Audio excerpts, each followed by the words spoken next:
Charles Dickens. 1. Dickens is one of those writers who are well worth stealing. Even the burial of his body in Westminster Abbey was a species of theft, if you come to think of it. When Chesterton wrote his introduction to the Everyman edition of Dickens's works, it seemed quite natural to him to credit Dickens with his own highly individual brand of medievalism, and more recently, a Marxist writer, Mr. T.A. Jackson, has made spirited efforts to turn Dickens into a bloodthirsty revolutionary. The Marxist claims him as almost a Marxist. The Catholic claims him as almost a Catholic, and both claim him as a champion of the proletariat, or the poor, as Chesterton would have put it. On the other hand, Nadezhda Krupskaya, in her little book on Lenin, relates that, towards the end of his life, Lenin went to see a dramatized version of The Cricket on the Hearth, and found Dickens's middle-class sentimentality so intolerable that he walked out in the middle of a scene. Taking middle class to mean what Krupskaya might be expected to mean by it, this was probably a truer judgment than those of Chesterton and Jackson. But it is worth noting that the dislike of Dickens implied in this remark is something unusual. Plenty of people have found him unreadable, but very few seem to have felt any hostility towards the general spirit of his work. Some years ago, Mr. Betchhofer Roberts published a full-length attack on Dickens in the form of a novel, This Side Idolatry. But it was a merely personal attack, concerned for the most part with Dickens's treatment of his wife. It dealt with incidents which not 1 in 1,000 of Dickens's readers would ever hear about, and which no more invalidate his work than the second-best bed invalidates Hamlet. All that the book really demonstrated was that a writer's literary personality has little or nothing to do with his private character. It is quite possible that in private life, Dickens was just the kind of insensitive egoist that Mr. Betchhofer Roberts makes him appear. But in his published work, there is implied a personality quite different from this, a personality which has won him far more friends than enemies. It might well have been otherwise, for even if Dickens was a bourgeois, he was certainly a subversive writer, a radical, one might truthfully say, a rebel. Everyone who has read widely in his work has felt this. Gissing, for instance, the best of the writers on Dickens, was anything but a radical himself, and he disapproved of this strain in Dickens and wished it were not there, but it never occurred to him to deny it. In Oliver Twist, Hard Times, Bleak House, Little Dorrit, Dickens attacked English institutions with a ferocity that has never since been approached. Yet he managed to do it without making himself hated. And, more than this, the very people he attacked have swallowed him so completely that he has become a national institution himself. In its attitude towards Dickens, the English public has always been a little like the elephant which feels a blow with a walking stick as a delightful tickling. Before I was 10 years old, I was having Dickens ladled down my throat by schoolmasters in whom, even at that age, I could see a strong resemblance to Mr. Creakle, and one knows, without needing to be told, that lawyers delight in Sergeant Buzfez, and that Little Dorrit is a favourite in the Home Office. Dickens seems to have succeeded in attacking everybody and antagonizing nobody. Naturally, this makes one wonder whether, after all, there was something unreal in his attack upon society. Where exactly does he stand, socially, morally, and politically? As usual, one can define his position more easily if one starts by deciding what he was not. In the first place, he was not, as Messrs. Chesterton and Jackson seem to imply, a proletarian writer. To begin with, he does not write about the proletariat, in which he merely resembles the overwhelming majority of novelists, past and present. If you look for the working classes in fiction, and especially English fiction, all you find is a hole. This statement needs qualifying, perhaps. For reasons that are easy enough to see, the agricultural labourer, in England a proletarian, gets a fairly good showing in fiction, and a great deal has been written about criminals, derelicts, and, more recently, the working class intelligentsia. But the ordinary town proletariat, the people who make the wheels go round, have always been ignored by novelists. When they do find their way between the covers of a book, it is nearly always as objects of pity or as comic relief. The central action of Dickens's stories almost invariably takes place in middle-class surroundings. If one examines his novels in detail, one finds that his real subject matter is the London commercial bourgeoisie and their hangers-on, lawyers, clerks, tradesmen, innkeepers, small craftsmen, and servants. He has no portrait of an agricultural worker, and only one, Stephen Blackpool in Hard Times, of an industrial worker. The Plornishes in Little Dorrit are probably his best picture of a working-class family. The Peggottys, for instance, hardly belong to the working class, but, on the whole, he is not successful with this type of character. If you ask any ordinary reader which of Dickens' proletarian characters he can remember, the three that he is almost certain to mention are Bill Sikes, Sam Weller, and Mrs. Gamp. A burglar, a valet, and a drunken midwife.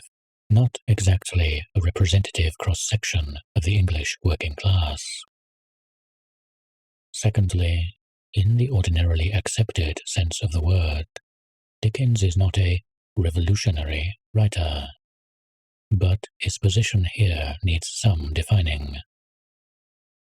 Whatever else Dickens may have been, he was not a hole-and-corner soul-saver, the kind of well-meaning idiot who thinks that the world will be perfect if you amend a few bylaws and abolish a few anomalies. It is worth comparing him with Charles Reade, for instance. Reade was a much better informed man than Dickens, and, in some ways, more public-spirited. He really hated the abuses he could understand. He showed them up in a series of novels which, for all their absurdity, are extremely readable, and he probably helped to alter public opinion on a few minor but important points.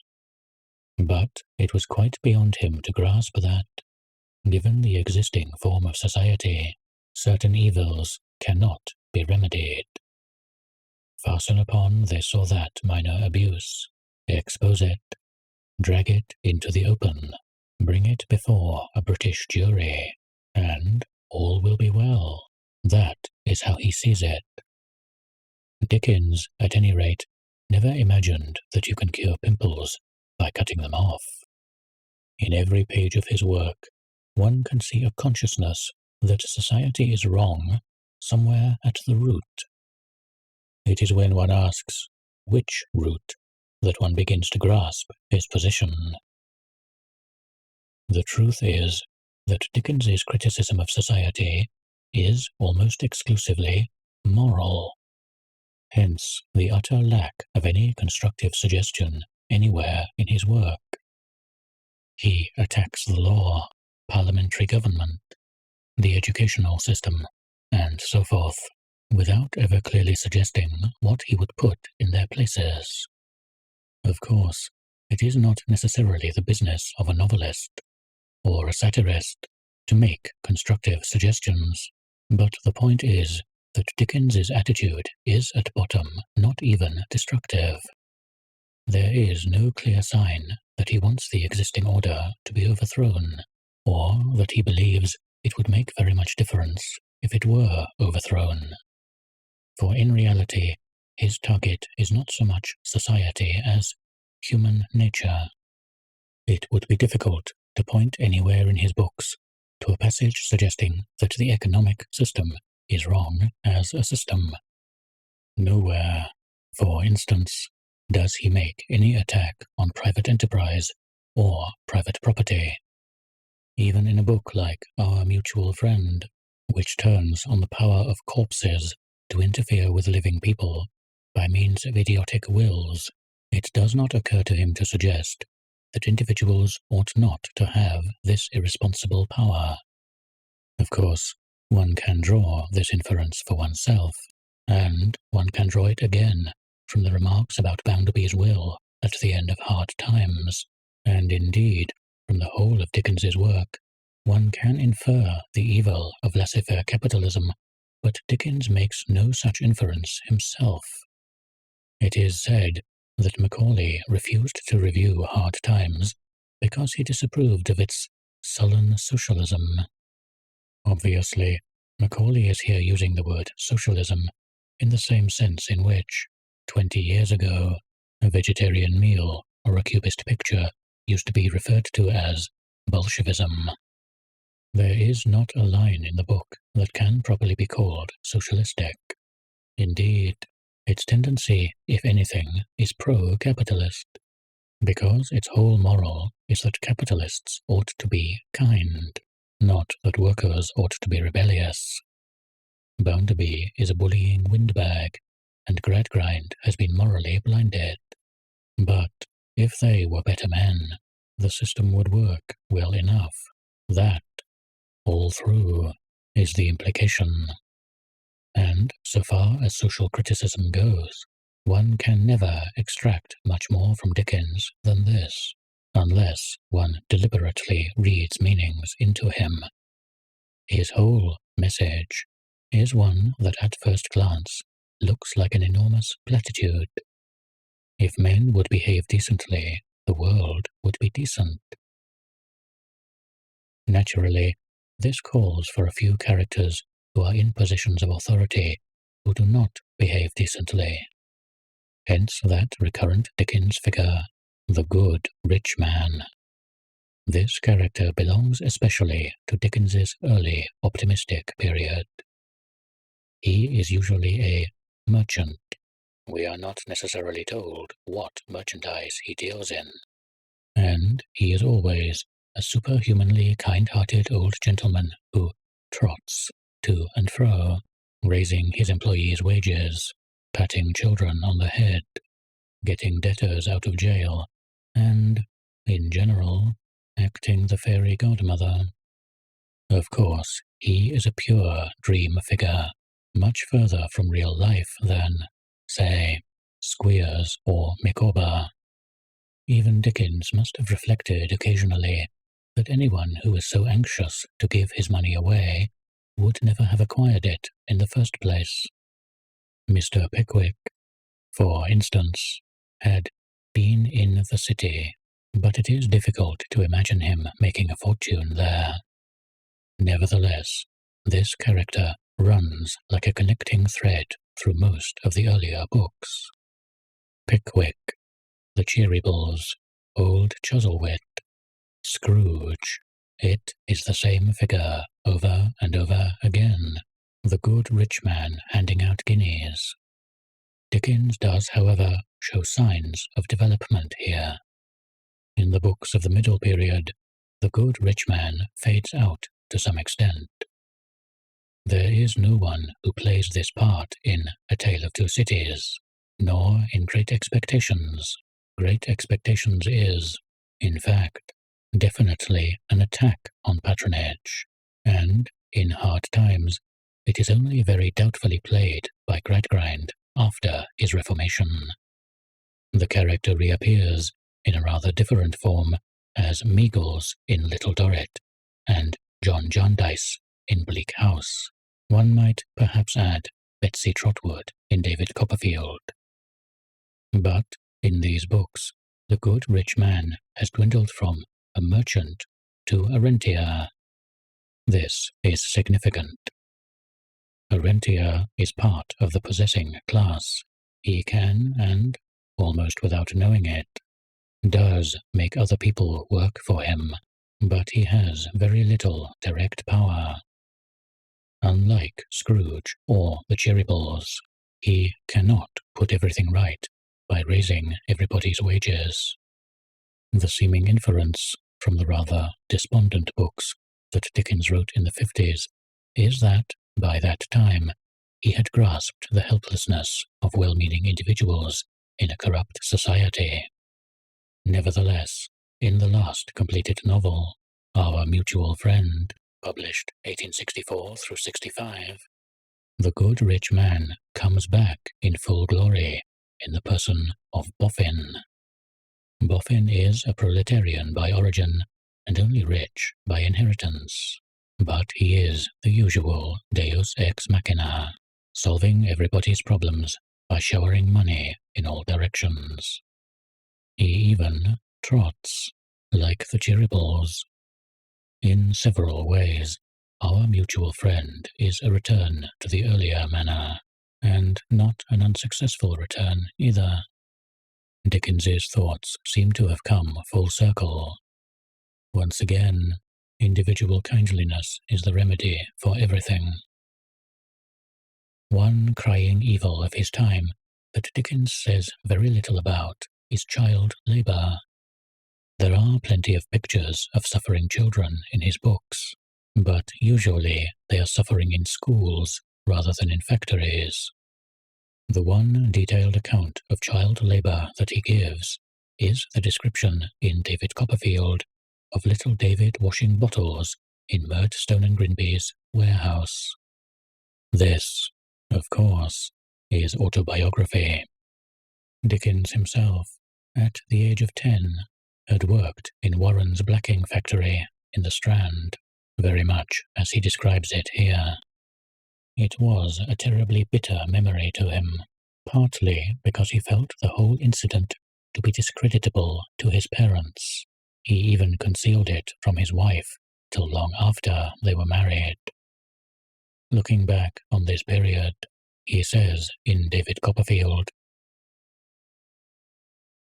"It is a matter of some surprise to me, even now, that I can have been so easily thrown away at such an age. A child of excellent abilities, and with strong powers of observation, quick, eager, delicate, and soon hurt bodily or mentally. It seems wonderful to me that nobody should have made any sign on my behalf. But none was made, and I became, at 10 years old, a little labouring hind in the service of Murdstone and Grinby." And again, having described the rough boys among whom he worked, "No words can express the secret agony of my soul as I sunk into this companionship, and felt my hopes of growing up to be a learned and distinguished man crushed in my bosom." Obviously, it is not David Copperfield who is speaking. It is Dickens himself. He uses almost the same words in the autobiography that he began and abandoned a few months earlier. Of course, Dickens is right in saying that a gifted child ought not to work 10 hours a day pasting labels on bottles. But what he does not say is that no child ought to be condemned to such a fate, and there is no reason for inferring that he thinks it. David escapes from the warehouse, but Mick Walker and Mealy Potatoes and the others are still there, and there is no sign that this troubles Dickens particularly. As usual, he displays no consciousness that the structure of society can be changed. He despises politics, does not believe that any good can come out of Parliament. He had been a parliamentary shorthand writer, which was, no doubt, a disillusioning experience, and he is slightly hostile to the most hopeful movement of his day, trade unionism. In hard times, trade unionism is represented as something not much better than a racket, something that happens because employers are not sufficiently paternal. Stephen Blackpool's refusal to join the union is rather a virtue in Dickens's eyes. Also, as Mr. Jackson has pointed out, the Apprentices' Association in Barnaby Rudge, to which Sim Tappertit belongs, is probably a hit at the illegal or barely legal unions of Dickens's own day, with their secret assemblies, passwords, and so forth. Obviously he wants the workers to be decently treated, but there is no sign that he wants them to take their destiny into their own hands, least of all by open violence. As it happens, Dickens deals with the revolution in the narrower sense in two novels, Barnaby Rudge and A Tale of Two Cities. In Barnaby Rudge, it is a case of rioting rather than revolution. The Golden Riots of 1780, though they had religious bigotry as a pretext, seem to have been little more than a pointless outburst of looting. Dickens's attitude to this kind of thing is sufficiently indicated by the fact that his first idea was to make the ringleaders of the riots 3 lunatics escaped from an asylum. He was dissuaded from this, but the principal figure of the book is in fact a village idiot. In the chapters dealing with the riots, Dickens shows a most profound horror of mob violence. He delights in describing scenes in which the dregs of the population behave with atrocious bestiality. These chapters are of great psychological interest, because they show how deeply he had brooded on this subject. The things he describes can only have come out of his imagination, for no riots on anything like the same scale had happened in his lifetime. Here is one of his descriptions. For instance, if Bedlam gates had been flung open wide, there would not have issued forth such maniacs as the frenzy of that night had made. There were men who danced and trampled on the beds of flowers as though they trod down human enemies, and wrenched them from the stalks, like savages who twisted human necks. There were men who cast their lighted torches in the air, and suffered them to fall upon their heads and faces, blistering the skin with deep, unseemly burns. There were men who rushed up to the fire, and paddled in it with their hands as if in water, and others who were restrained by force from plunging in, to gratify their deadly longing. On the skull of one drunken lad, not 20 by his looks, who lay upon the ground with a bottle to his mouth, the lead from the roof came streaming down in a shower of liquid fire, white hot, melting his head like wax. But of all the howling throng, not one lent mercy from, or sickened at, these sights, nor was the fierce, besotted, senseless rage of one man glutted. You might almost think you were reading a description of Red Spain by a partisan of General Franco. One ought, of course, to remember that when Dickens was writing, the London mob still existed. Nowadays there is no mob, only a flock. Low wages and the growth and shift of population had brought into existence a huge, dangerous slum proletariat, and until the middle of the 19th century there was hardly such a thing as a police force.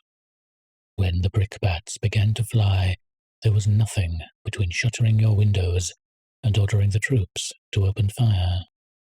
In A Tale of Two Cities, He is dealing with a revolution which was really about something, and Dickens's attitude is different, but not entirely different. As a matter of fact, A Tale of Two Cities is a book which tends to leave a false impression behind, especially after a lapse of time. The one thing that everyone who has read A Tale of Two Cities remembers is the Reign of Terror. The whole book is dominated by the guillotine, tumbrils thundering to and fro, bloody knives, heads bouncing into the basket, and sinister old women knitting as they watch. Actually, these scenes only occupy a few chapters, but they are written with terrible intensity, and the rest of the book is rather slow going. But A Tale of Two Cities is not a companion volume to The Scarlet Pimpernel. Dickens sees clearly enough that the French Revolution was bound to happen, and that many of the people who were executed deserved what they got. If, he says, you behave as the French aristocracy behaved, vengeance will follow. He repeats this over and over again. We are constantly being reminded that while my lord is lolling in bed, with 4 liveried footmen outside, serving his chocolate, and the peasants starving outside, somewhere in the forest a tree is growing which will presently be sawn into planks for the platform of the guillotine, etc., etc., etc. The inevitability of the terror, given its causes, is insisted upon in the clearest terms. It was too much the way to talk of this terrible revolution as if it were the one only harvest ever known under the skies that had not been sown, as if nothing had ever been done, or omitted to be done, that had led to it, as if observers of the wretched millions in France, and of the misused and perverted resources that should have made them prosperous, had not seen it inevitably coming, years before, and had not, in plain words, recorded what they saw. And again, all the devouring and insatiate monsters imagined since imagination could record itself are fused in the one realization, guillotine. And yet there is not in France, with its rich variety of soil and climate, a blade, a leaf, a root, a sprig, a peppercorn, which will grow to maturity under conditions more certain than those that have produced this horror. Crush humanity out of shape once more, under similar hammers, and it will twist itself into the same tortured forms. In other words, the French aristocracy had dug their own graves. But there is no perception here of what is now called historic necessity. Dickens sees that the results are inevitable, given the causes, but he thinks that the causes might have been avoided. The revolution is something that happens because centuries of oppression have made the French peasantry subhuman. If the wicked noblemen could somehow have turned over a new leaf, like Scrooge, there would have been no revolution, no jacquerie, no guillotine, and so much the better. This is the opposite of the revolutionary attitude. From the revolutionary point of view, the class struggle is the main source of progress, and therefore the nobleman who robs the peasant and goads him to revolt is playing a necessary part, just as much as the Jacobin who guillotines the nobleman. Dickens never writes anywhere a line that can be interpreted as meaning this. Revolution, as he sees it, is merely a monster that is begotten by tyranny and always ends by devouring its own instruments. In Sidney Carton's vision at the foot of the guillotine, he foresees Defarge and the other leading spirits of the Terror all perishing under the same knife, which, in fact, was approximately what happened. And Dickens is very sure that revolution is a monster. That is why everyone remembers the revolutionary scenes in A Tale of Two Cities. They have the quality of nightmare, and it is Dickens's own nightmare. Again and again, he insists upon the meaningless horrors of revolution, the mass butcheries, the injustice, the ever-present terror of spies, the frightful bloodlust of the mob. The descriptions of the Paris mob, the description, for instance, of the crowd of murderers struggling round the grindstone to sharpen their weapons before butchering the prisoners in the September massacres, outdo anything in Barnaby Rudge. The revolutionaries appear to him simply as degraded savages, in fact, as lunatics. He broods over their frenzies with a curious imaginative intensity. He describes them as dancing the Carmagnole, for instance.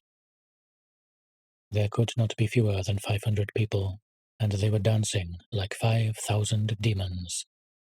They danced to the popular revolution song, keeping a ferocious time that was like a gnashing of teeth in unison. They advanced, retreated, struck at one another's hands, clutched at one another's heads, spun round alone, caught one another, and spun round in pairs, until many of them dropped. Suddenly they stopped again, paused, struck out the time afresh, formed into lines the width of the public way, and with their heads low down and their hands high up, swooped screaming off. No fight could have been half so terrible as this dance. It was so emphatically a fallen sport, a something once innocent, delivered over to all devilry. He even credits some of these wretches with a taste for guillotining children. The passage I have abridged above ought to be read in full. It, and others like it, show how deep was Dickens's horror of revolutionary hysteria. Notice, for instance, that touch, with their heads down low and their hands high up, etc., and the evil vision it conveys. Madame Defarge is a truly dreadful figure, certainly Dickens's most successful attempt at a malignant character. Defarge and others are simply the new oppressors who have risen on the destruction of the old. The revolutionary courts are presided over by the lowest, cruelest, and worst populace, and so on and so forth. All the way through, Dickens insists upon the nightmare insecurity of a revolutionary period, and in this he shows a great deal of prescience. A law of the suspected, which struck away all security for liberty or life, and delivered over any good and innocent person to any bad and guilty one. Prisons gorged with people who had committed no offence, and could obtain no hearing. It would apply pretty accurately to several countries today. The apologists of the Revolution generally try to minimize its horrors. Dickens's impulse is to exaggerate them, and from a historical point of view, he has certainly exaggerated. Even the Reign of Terror was a much smaller thing than he makes it appear. Though he quotes no figures, he gives the impression of a frenzied massacre lasting for years, whereas, in reality, the whole of the Terror, so far as the number of deaths goes, was a joke compared with one of Napoleon's battles. But The bloody knives and the tumbrils rolling to and fro create in his mind a special, sinister vision, which he has succeeded in passing on to generations of readers. Thanks to Dickens, the very word tumbril has a murderous sound. One forgets that a tumbril is only a sort of farm cart. To this day, to the average Englishman, the French Revolution means no more than a pyramid of severed heads. It is a strange thing that Dickens, much more in sympathy with the ideas of the Revolution than most Englishmen of his time, should have played a part in creating this impression. If you hate violence and don't believe in politics, the only major remedy remaining is education. Perhaps society is past praying for, but there is always hope for the individual human being, if you catch him young enough. This belief partly accounts for Dickens's preoccupation with childhood. No one, at any rate no English writer, has written better about childhood than Dickens. In spite of all the knowledge that has accumulated since, in spite of the fact that children are now comparatively sanely treated, no novelist has shown the same power of entering into the child's point of view. I must have been about 9 years old when I first read David Copperfield. The mental atmosphere of the opening chapters was so immediately intelligible to me that I vaguely imagined they had been written by a child. And yet, when one reads the book as an adult and sees the Murdstones, for instance, dwindle from gigantic figures of doom into semi-comic monsters, these passages lose nothing. Dickens has been able to stand both inside and outside the child's mind, in such a way that the same scene can be wild burlesque or sinister reality, according to the age at which one reads it. Look, for instance, at the scene in which David Copperfield is unjustly suspected of eating the mutton chops, or the scene in which Pip, in Great Expectations, coming back from Miss Havisham's house and finding himself completely unable to describe what he has seen, takes refuge in a series of outrageous lies, which, of course, are eagerly believed. All the isolation of childhood is there, and how accurately he recorded the mechanisms of the child's mind, its visualizing tendency, its sensitiveness to certain kinds of impression. Pip relates how, in his childhood, his ideas about his dead parents were derived from their tombstones. The shape of the letters on my father's gave me an odd idea that he was a square, stout, dark man with curly black hair. From the character and turn of the inscription, also Georgina, wife of the above, I drew a childish conclusion that my mother was freckled and sickly. To 5 little stone lozenges, each about 1.5 feet long, which were arranged in a neat row beside their grave, and were sacred to the memory of 5 little brothers of mine.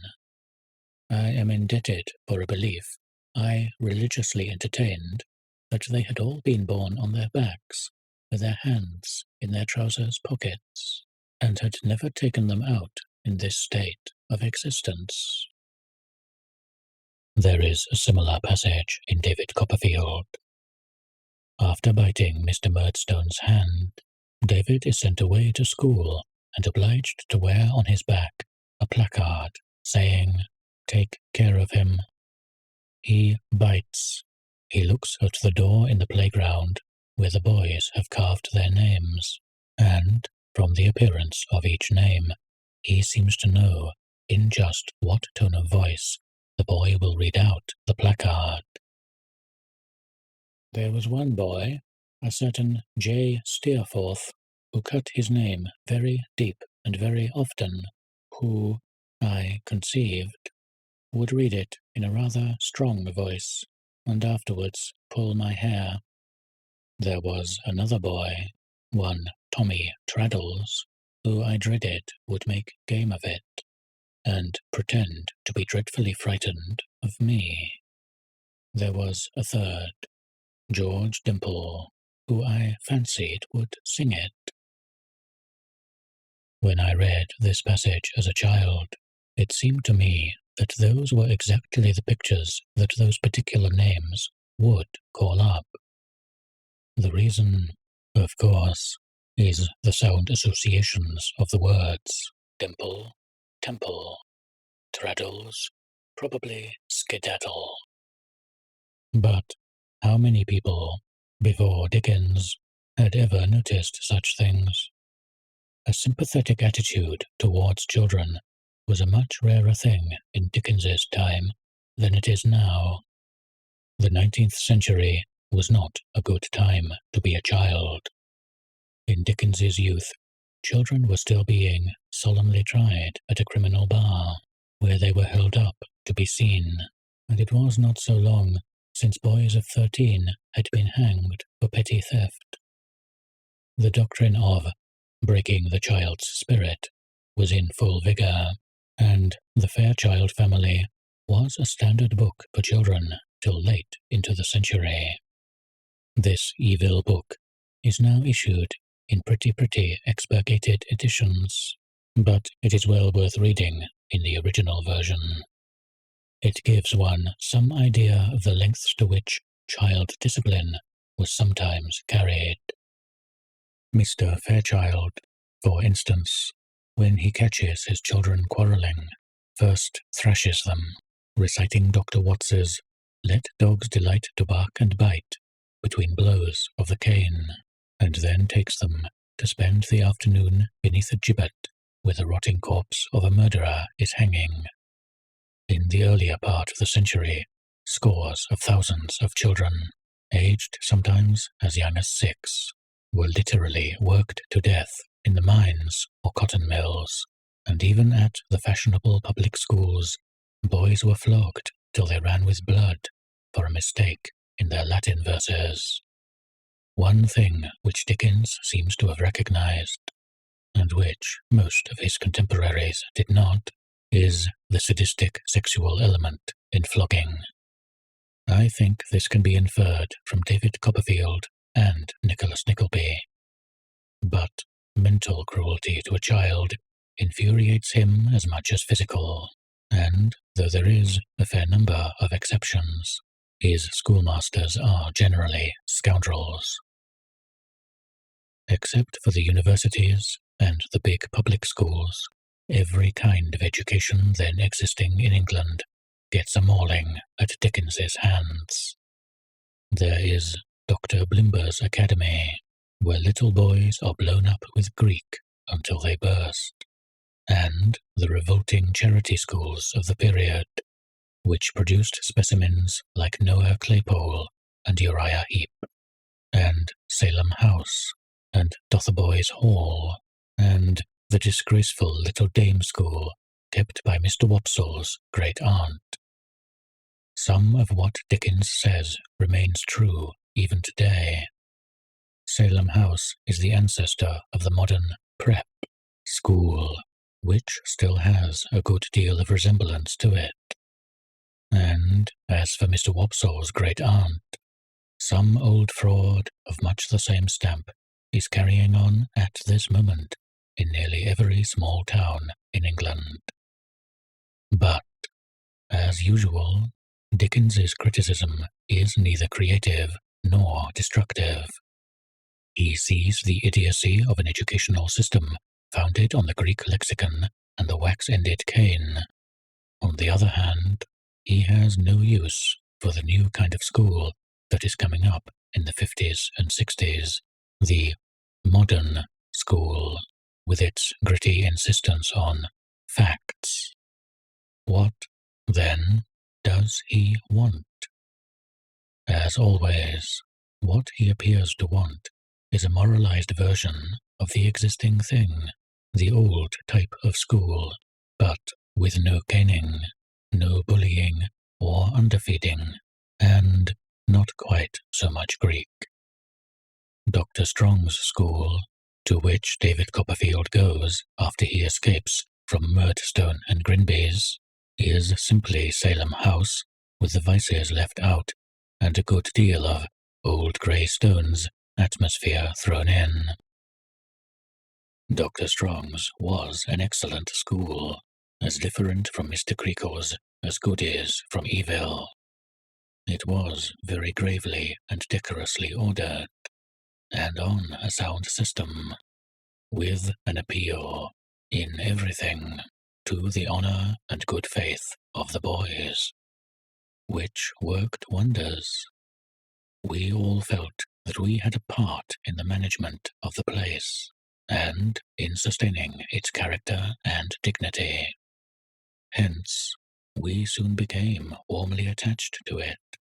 I am sure I did for one, and I never knew, in all my time, of any boy being otherwise, and learnt with a good will, desiring to do it credit. We had noble games out of hours, and plenty of liberty.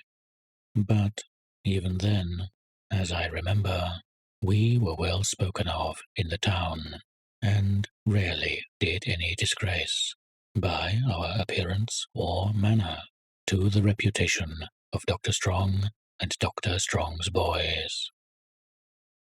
In the woolly vagueness of this passage, one can see Dickens's utter lack of any educational theory. He can imagine the moral atmosphere of a good school, but nothing further. The boys learnt with a good will, but what did they learn? No doubt it was Dr. Blimber's curriculum, a little watered down. Considering the attitude to society that is everywhere implied in Dickens's novels, it comes as rather a shock to learn that he sent his eldest son to Eton, and sent all his children through the ordinary educational mill. Gissing seems to think that he may have done this because he was painfully conscious of being undereducated himself. Here, perhaps, Gissing is influenced by his own love of classical learning. Dickens had had little or no formal education, but he lost nothing by missing it, and, on the whole, he seems to have been aware of this. If he was unable to imagine a better school than Dr. Strong's, or, in real life, than Eton, it was probably due to an intellectual deficiency rather different from the one Gissing suggests. It seems that in every attack Dickens makes upon society, he is always pointing to a change of spirit rather than a change of structure. It is hopeless to try to pin him down to any definite remedy, still more to any political doctrine. His approach is always along the moral plane, and his attitude is sufficiently summed up in that remark about Strong's school being as different from Creakle's as good is from evil. Two things can be very much alike, and yet abysmally different. Heaven and hell are in the same place. Useless to change institutions without a change of heart. That, essentially, is what he is always saying. If that were all, he might be no more than a cheer-up writer, a reactionary humbug. A change of heart is, in fact, the alibi of people who do not wish to endanger the status quo. But Dickens is not a humbug, except in minor matters, and the strongest single impression one carries away from his books is that of a hatred of tyranny. I said earlier that Dickens is not in the accepted sense a revolutionary writer, but it is not at all certain that a merely moral criticism of society may not be just as revolutionary, and revolution, after all, means turning things upside down, as the politico-economic criticism which is fashionable at this moment. Blake was not a politician, but there is more understanding of the nature of capitalist society in a poem like I Wander Through Each Chartered Street than in 3/4 of socialist literature. Progress is not an illusion. It happens, but it is slow and invariably disappointing. There is always a new tyrant waiting to take over from the old. Generally not quite so bad, but still a tyrant. Consequently, two viewpoints are always tenable. The one, how can you improve human nature until you have changed the system? The other, what is the use of changing the system before you have improved human nature? They appeal to different individuals, and they probably show a tendency to alternate in point of time. The moralist and the revolutionary are constantly undermining one another. Marx exploded 100 tons of dynamite beneath the moralist position, and we are still living in the echo of that tremendous crash. But already, somewhere or other, the sappers are at work, and fresh dynamite is being tamped in place to blow Marx at the moon. Then Marx, or somebody like him, will come back with yet more dynamite.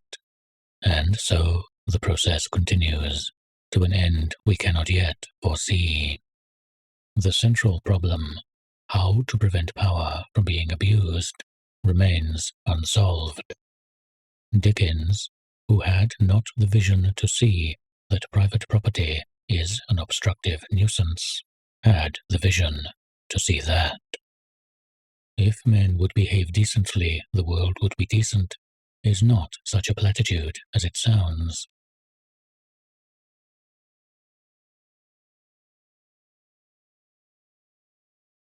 Two.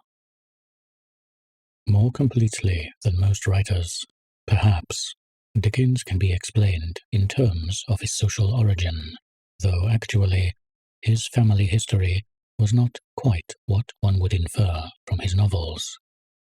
His father was a clerk in government service, and through his mother's family he had connections with both the army and the navy. But from the age of 9 onwards, he was brought up in London in commercial surroundings, and generally in an atmosphere of struggling poverty. Mentally, he belongs to the small urban bourgeoisie, and he happens to be an exceptionally fine specimen of this class, with all the points, as it were, very highly developed. That is partly what makes him so interesting.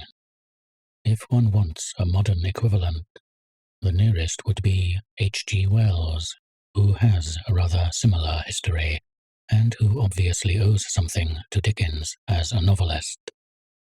Arnold Bennett was essentially of the same type, but, unlike the other two, he was a Midlander, with an industrial and nonconformist rather than commercial and Anglican background.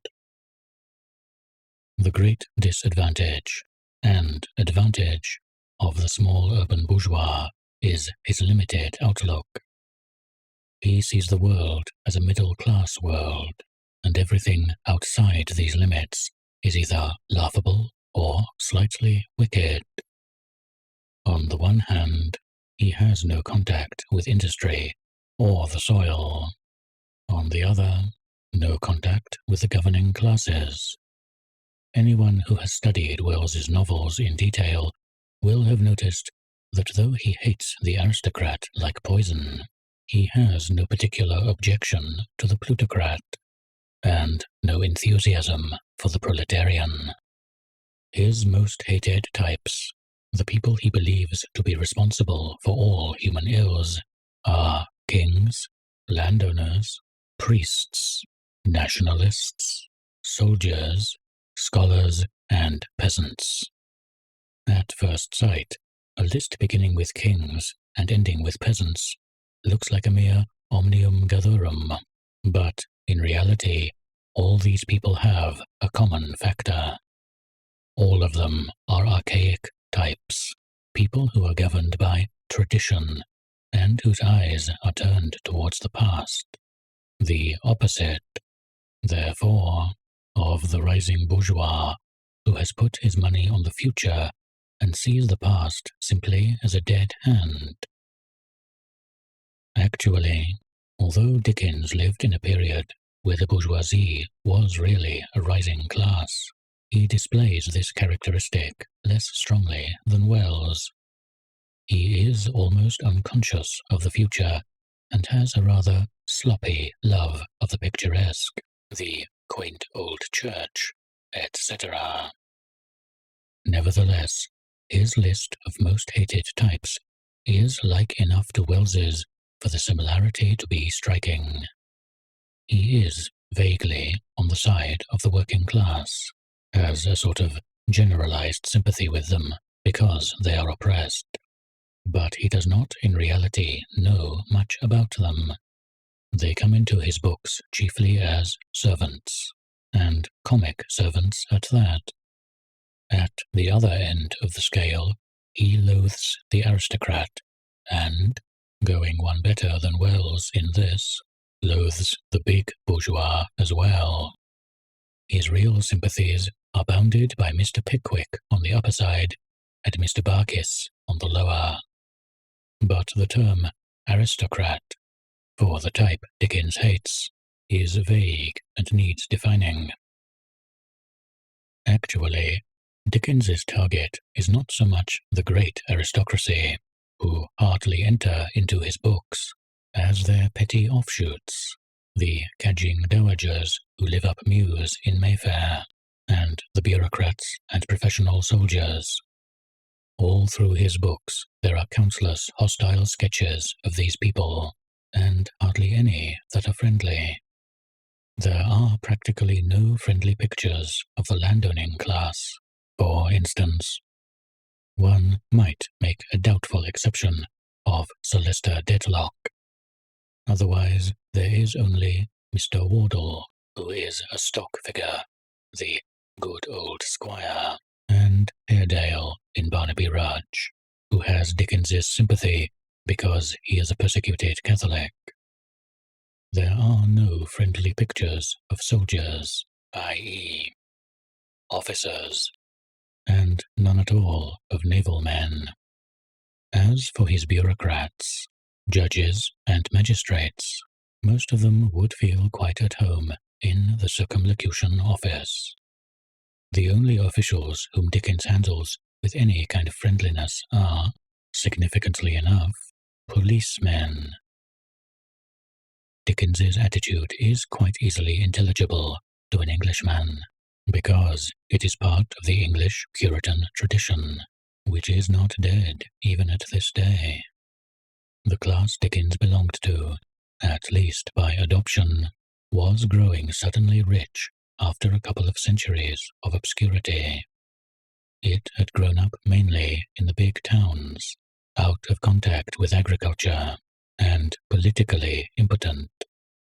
Government, in its experience, was something which either interfered or persecuted.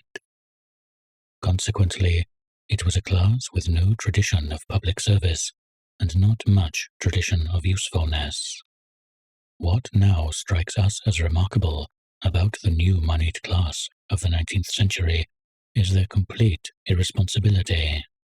They see everything in terms of individual success, with hardly any consciousness that the community exists. On the other hand, a tight barnacle, even when he is neglecting his duties, would have some vague notion of what duties he was neglecting. Dickens's attitude is never irresponsible. Still less does he take the money-grubbing Smilesian line. But at the back of his mind, there is usually a half-belief that the whole apparatus of government is unnecessary. Parliament is simply Lord Coodle and Sir Thomas Doodle. The Empire is simply Major Bagstock and his Indian servant. The army is simply Colonel Chaucer and Dr. Slammer. The public services are simply Bumble and the Circumlocution Office, and so on and so forth. What he does not see, or only intermittently sees, is that Goodle and Doodle, and all the other corpses left over from the 18th century, are performing a function which neither Pickwick nor Boffin would ever bother about. And, of course, this narrowness of vision is in one way a great advantage to him, because it is fatal for a caricaturist to see too much. From Dickens's point of view, good society is simply a collection of village idiots. What a crew! Lady Tippins, Mrs. Gowan, Lord Verysoft, the Honourable Bob Staples, Mrs. Sparset, whose husband was a prowler, the tight barnacles, Nupkins. It is practically a casebook in lunacy, but at the same time his remoteness from the landowning military bureaucratic class incapacitates him for full-length satire. He only succeeds with this class when he depicts them as mental defectives. The accusation which used to be made against Dickens in his lifetime, that he could not paint a gentleman, was an absurdity, but it is true in this sense, that what he says against the gentleman class is seldom very damaging. Sir Mulberry Hawk, for instance, is a wretched attempt at the wicked baronet type. Harthouse in Hard Times is better, but he would be only an ordinary achievement for Trollope or Thackeray. Trollope's thoughts hardly move outside the gentleman class, but Thackeray has the great advantage of having a foot in two moral camps. In some ways, his outlook is very similar to Dickens's. Like Dickens, he identifies with the puritanical moneyed class against the card-playing, debt-bilking aristocracy. The 18th century, as he sees it, is sticking out into the 19th in the person of the wicked Lord Steyne. Vanity Fair is a full-length version of what Dickens did for a few chapters in Little Dorrit. But by origins and upbringing, Thackeray happens to be somewhat nearer to the class he is satirizing. Consequently, he can produce such comparatively subtle types as, for instance, Major Pendennis and Rawdon Crawley. Major Pendennis is a shallow old snob, and Rawdon Crawley is a thick-headed ruffian who sees nothing wrong in living for years by swindling tradesmen. But what Thackeray realizes is that, according to their torturous code, they are neither of them bad men. Major Pendennis would not sign a dud check, for instance. Rawdon certainly would, but, on the other hand, he would not desert a friend in a tight corner. Both of them would behave well on the field of battle, a thing that would not particularly appeal to Dickens. The result is that at the end one is left with a kind of amused tolerance for Major Pendennis and with something approaching respect for Rawdon. And yet one sees, better than any diatribe could make one, the utter rottenness of that kind of cadging, toadying life on the fringes of smart society. Dickens would be quite incapable of this. In his hands, both Rawdon and the Major would dwindle to traditional caricatures. And, on the whole, his attacks on good society are rather perfunctory. The aristocracy and the big bourgeoisie exist in his books chiefly as a kind of noises off, a haw-hawing chorus somewhere in the wings, like Podsnap's dinner parties. When he produces a really subtle and damaging portrait, like John Dorrit or Harold Skimpole, it is generally of some rather middling, unimportant person. One very striking thing about Dickens, especially considering the time he lived in, is his lack of vulgar nationalism. All peoples who have reached the point of becoming nations tend to despise foreigners, but there is not much doubt that the English-speaking races are the worst offenders. One can see from this fact that as soon as they become fully aware of any foreign race, they invent an insulting nickname for it. Wop, Dago, Froggy, Squarehead, Kike, Sheeny, Nigger, Wog, Chink, Greaser, Yellowbelly. These are merely a selection. Any time before 1870, the list would have been shorter, because the map of the world was different from what it is now, and there were only 3 or 4 foreign races that had fully entered into the English consciousness. But towards these, and especially towards France, the nearest and best hated nation, the English attitude of patronage was so intolerable that English arrogance and xenophobia are still a legend. And, of course, they are not a completely untrue legend, even now. Till very recently, nearly all English children were brought up to despise the southern European races, and history, as taught in schools, was mainly a list of battles won by England. But one has got to read, say, the Quarterly Review of the 30s to know what boasting really is. Those were the days when the English built up their legend of themselves as sturdy islanders and stubborn hearts of oak, and when it was accepted as a kind of scientific fact that one Englishman was the equal of 3 foreigners. All through 19th century novels and comic papers, there runs the traditional figure of the Froggy, a small, ridiculous man with a tiny beard and a pointed top hat, always jabbering and gesticulating, vain, frivolous, and fond of boasting of his martial exploits, but generally taking to flight when real danger appears. Over against him was John Bull, the sturdy English yeoman, or, a more public school version, the strong, silent Englishman of Charles Kingsley, Tom Hughes, and others. Thackeray, for instance, has this outlook very strongly, though there are moments when he sees through it and laughs at it. The one historical fact that is firmly fixed in his mind is that the English won the Battle of Waterloo. One never reads far in his books without coming upon some reference to it. The English, as he sees it, are invincible because of their tremendous physical strength, due mainly to living on beef.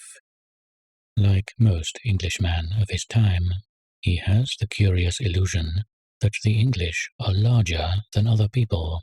Thackeray, as it happened, was larger than most people, and therefore he is capable of writing passages like this.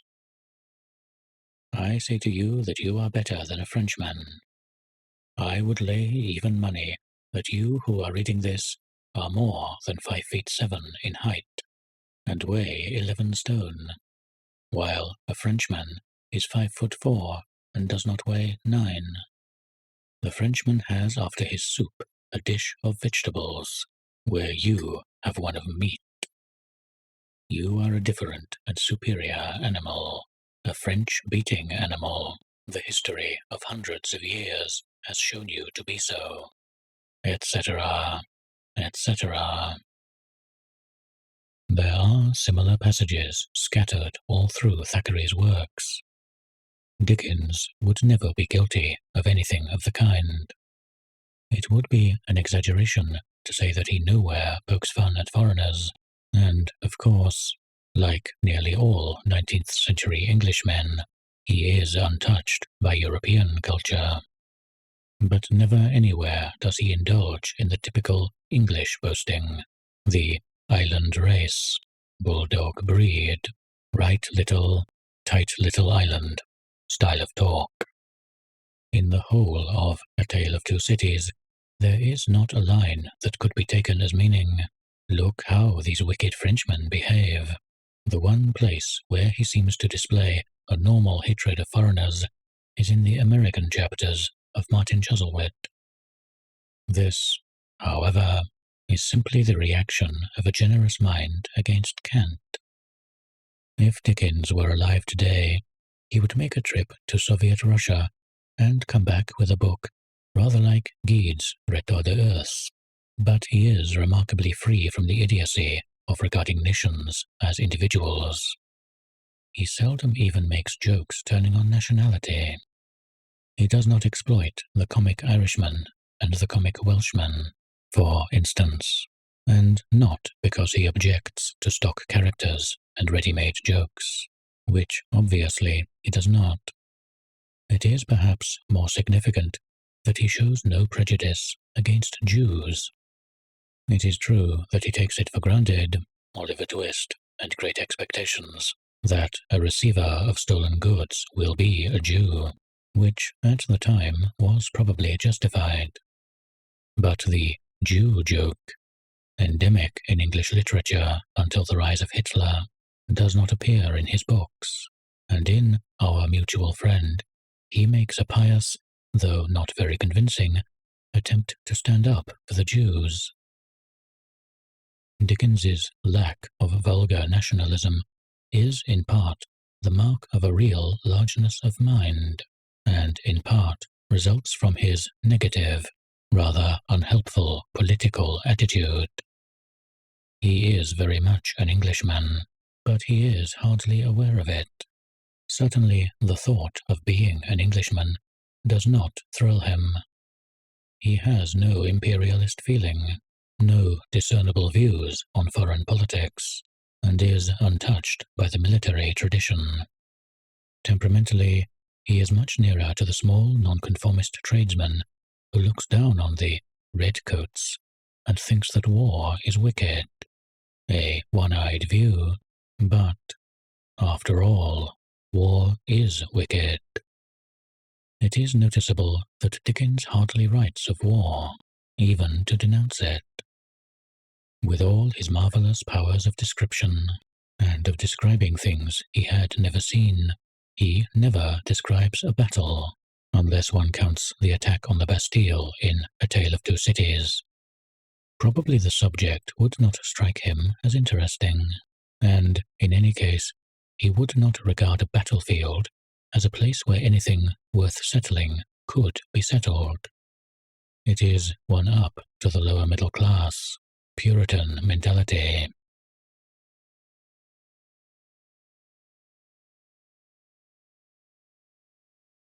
(3) Dickens had grown up near enough to poverty to be terrified of it, and, in spite of his generosity of mind, he is not free from the special prejudices of the shabby genteel. It is usual to claim him as a popular writer, a champion of the oppressed masses. So he is, so long as he thinks of them as oppressed. But there are two things that condition his attitude. In the first place, he is a South of England man, and a Cockney at that, and therefore out of touch with the bulk of the real oppressed masses, the industrial and agricultural labourers. It is interesting to see how Chesterton, another Cockney, always presents Dickens as the spokesman of the poor, without showing much awareness of who the poor really are. To Chesterton, the poor means small shopkeepers and servants. Sam Weller, he says, is the great symbol in English literature of the populace peculiar to England, and Sam Weller is a valet. The other point is that Dickens's early experiences have given him a horror of proletarian roughness. He shows this unmistakably whenever he writes of the very poorest of the poor, the slum dwellers. His descriptions of the London slums are always full of undisguised repulsion. The ways were foul and narrow, the shops and houses wretched, the people half naked, drunken, slipshod and ugly, alleys and archways, like so many cesspools, disgorged their offences of smell and dirt and life upon the straggling streets, and the whole quarter reeked with crime and filth and misery, etc., etc. There are many similar passages in Dickens. From them, one gets the impression of whole submerged populations whom he regarded as being beyond the pale. In rather the same way, the modern doctrinaire socialist contemptuously writes off a large block of the population as lumpenproletariat. Dickens also shows less understanding of criminals than one would expect of him. Although he is well aware of the social and economic causes of crime, he often seems to feel that when a man has once broken the law, he has put himself outside human society. There is a chapter at the end of David Copperfield in which David visits the prison where Litimer and Uriah Heep are serving their sentences. Dickens actually seems to regard the horrible model prisons against which Charles Reade delivered his memorable attack, "It is never too late to mend," as too humane. He complains that the food is too good. As soon as he comes up against crime, or the worst depths of poverty, he shows traces of the "I've always kept myself respectable" habit of mind. The attitude of Pip, obviously the attitude of Dickens himself, towards Magwitch in Great Expectations, is extremely interesting. Pip is conscious all along of his ingratitude towards Joe, but far less so of his ingratitude towards Magwitch. When he discovers that the person who has loaded him with benefits for years is actually a transported convict, he falls into frenzies of disgust. The abhorrence in which I held the man, the dread I had of him, the repugnance with which I shrank from him, could not have been exceeded if he had been some terrible beast, etc., etc. So far as one can discover from the text, this is not because, when Pip was a child, he had been terrorized by Magwitch in the churchyard. It is because Magwitch is a criminal and a convict. There is an even more kept myself respectable touch in the fact that Pip feels, as a matter of course, that he cannot take Magwitch's money. The money is not the product of a crime. It has been honestly acquired. But it is an ex-convict's money, and therefore tainted. There is nothing psychologically false in this, either. Psychologically, the latter part of Great Expectations is about the best thing Dickens ever did. Throughout this part of the book, one feels, yes, that is just how Pip would have behaved.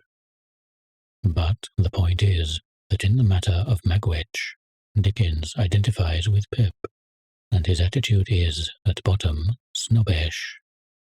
The result is that Magwitch belongs to the same queer class of characters as Falstaff and, probably, Don Quixote, characters who are more pathetic than the author intended. When it is a question of the non-criminal poor, the ordinary, decent, labouring poor, there is, of course, nothing contemptuous in Dickens's attitude.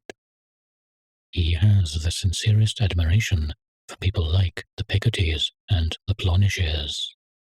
But it is questionable whether he really regards them as equals. It is of the greatest interest to read chapter 11 of David Copperfield, and, side by side with it, the autobiographical fragment. Parts of this are given in Forster's Life, in which Dickens expresses his feelings about the blacking factory episode a great deal more strongly than in the novel. For more than 20 years afterwards, the memory was so painful to him that he would go out of his way to avoid that part of the Strand. He says that to pass that way made me cry after my eldest child could speak. The text makes it quite clear that what hurt him most of all, then and in retrospect, was the enforced contact with low associates. No words can express the secret agony of my soul as I sank into this companionship. Compared these everyday associates with those of my happier childhood. But I held some station at the blacking warehouse, too. I soon became at least as expeditious and as skilful with my hands as either of the other boys. Though perfectly familiar with them, my conduct and manners were different enough from theirs to place a space between us. They, and the men, always spoke of me as the young gentleman. A certain man used to call me Charles sometimes in speaking to me, but I think it was mostly when we were very confidential. Paul Green uprose once and rebelled against the young gentleman usage, but Bob Fagin settled him speedily. It was as well that there should be a space between us, you see. However much Dickens may admire the working classes, he does not wish to resemble them. Given his origins, and the time he lived in, it could hardly be otherwise. In the early 19th century, class animosities may have been no sharper than they are now, but the surface differences between class and class were enormously greater. The gentleman and the common man must have seemed like different species of animal. Dickens is quite genuinely on the side of the poor against the rich, but it would be next door to impossible for him not to think of a working-class exterior as a stigma. In one of Tolstoy's fables, the peasants of a certain village judge every stranger who arrives from the state of his hands. If his palms are hard from work, they let him in. If his palms are soft, out he goes. This would be hardly intelligible to Dickens. All his heroes have soft hands. His younger heroes, Nicholas Nickleby, Martin Chuzzlewit, Edward Chester, David Copperfield, John Harmon, are usually of the type known as walking gentlemen. He likes a bourgeois exterior and a bourgeois, not aristocratic, accent. One curious symptom of this is that he will not allow anyone who is to play a heroic part to speak like a working man.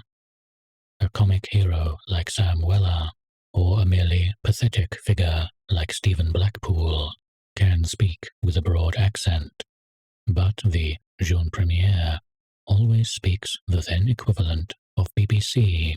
This is so, even when it involves absurdities. Little Pip, for instance, is brought up by people speaking broad Essex, but talks upper-class English from his earliest childhood.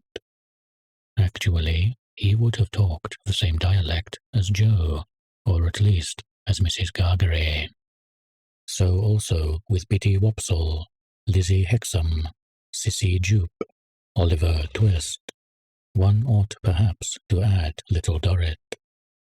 Even Rachel in Hard Times has barely a trace of Lancashire accent, an impossibility in her case.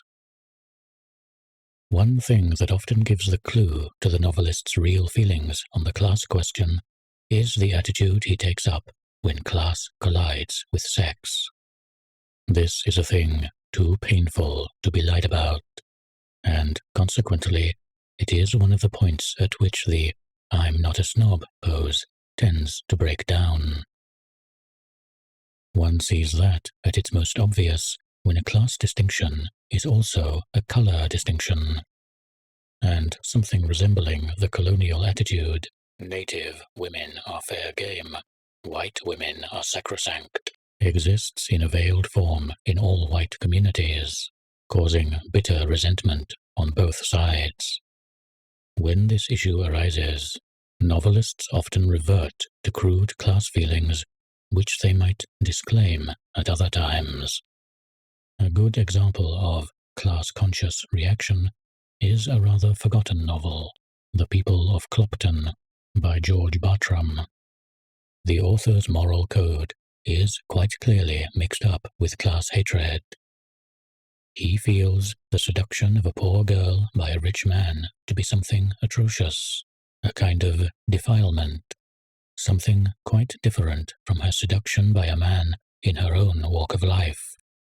Trollope deals with this theme twice, The Three Clerks and The Small House at Allington, and, as one might expect, entirely from the upper-class angle. As he sees it, an affair with a barmaid or a landlady's daughter is simply an entanglement to be escaped from. Trollope's moral standards are strict, and he does not allow the seduction actually to happen. But the implication is always that a working-class girl's feelings do not greatly matter. In The Three Clerks, he even gives the typical class reaction by noting that the girl smells. Meredith, Rhoda Fleming, takes more the class-conscious viewpoint. Thackeray, as often, seems to hesitate. In Pendennis, Fanny Bolton, his attitude is much the same as Trollope's. In A Shabby Genteel Story, it is nearer to Meredith's. One could divine a good deal about Trollope's social origin, or Meredith's, or Bartram's, merely from their handling of the class-sex theme. So one can with Dickens, but what emerges, as usual, is that he is more inclined to identify himself with the middle class than with the proletariat. The one incident that seems to contradict this is the tale of the young peasant girl in Dr. Manette's manuscript in A Tale of Two Cities. This, however, is merely a costume piece put in to explain the implacable hatred of Madame Defarge, which Dickens does not pretend to approve of. In David Copperfield, where he is dealing with a typical 19th century seduction, the class issue does not seem to strike him as paramount. It is a law of Victorian novels that sexual misdeeds must not go unpunished, and so Steerforth is drowned on Yarmouth sands. But neither Dickens, nor old Peggotty, nor even Ham, seems to feel that Steerforth has added to his offence by being the son of rich parents.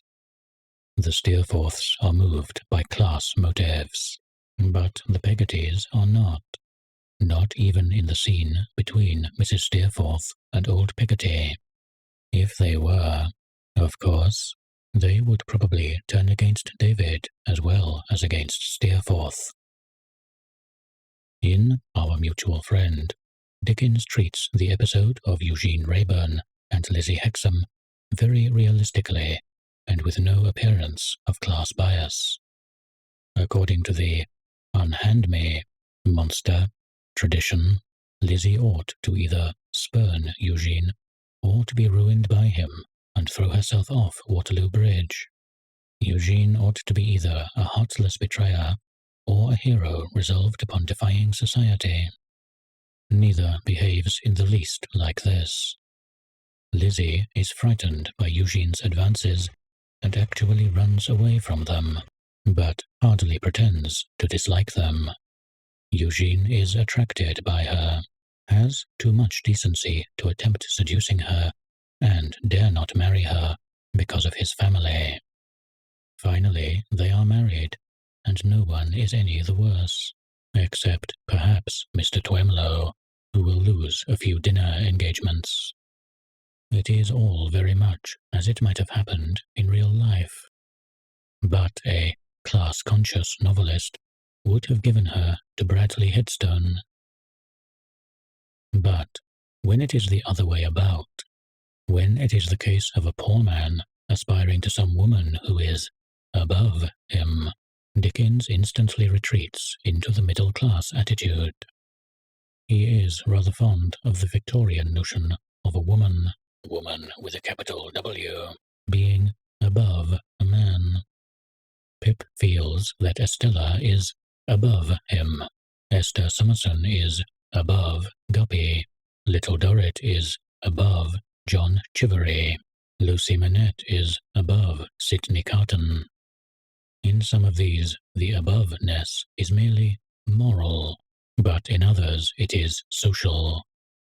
There is a scarcely mistakable class reaction when David Copperfield discovers that Uriah Heep is planning to marry Agnes Wickfield. The disgusting Uriah suddenly announces that he is in love with her. "Oh, Master Copperfield, with what a pure affection do I love the ground my Agnes walks on. I believe I had a delirious idea of seizing the red-hot poker out of the fire and running him through with it. It went from me with a shock, like a ball fired from a rifle. But the image of Agnes, outraged by so much as a thought of this red-headed animal's, remained in my mind when I looked at him, sitting all awry, as if his mean soul gripped his body, and made me giddy.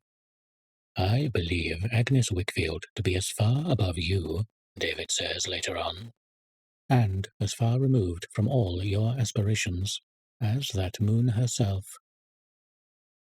Considering Heap's general lowness, his servile manners, dropped H's, and so forth, has been rubbed in throughout the book. There is not much doubt about the nature of Dickens's feelings. Heap, of course, is playing a villainous part, but even villains have sexual lives. It is the thought of the pure Agnes in bed with a man who drops his H's that really revolts Dickens. But his usual tendency is to treat a man in love with a woman who is above him as a joke. It is one of the stock jokes of English literature, from Malvolio onwards. Guppy in Bleak House is an example, John Chivery is another, and there is a rather ill-natured treatment of this theme in the soiree in Pickwick Papers. Here, Dickens describes the Bath footmen as living a kind of fantasy life, holding dinner parties in imitation of their betters, and deluding themselves that their young mistresses are in love with them.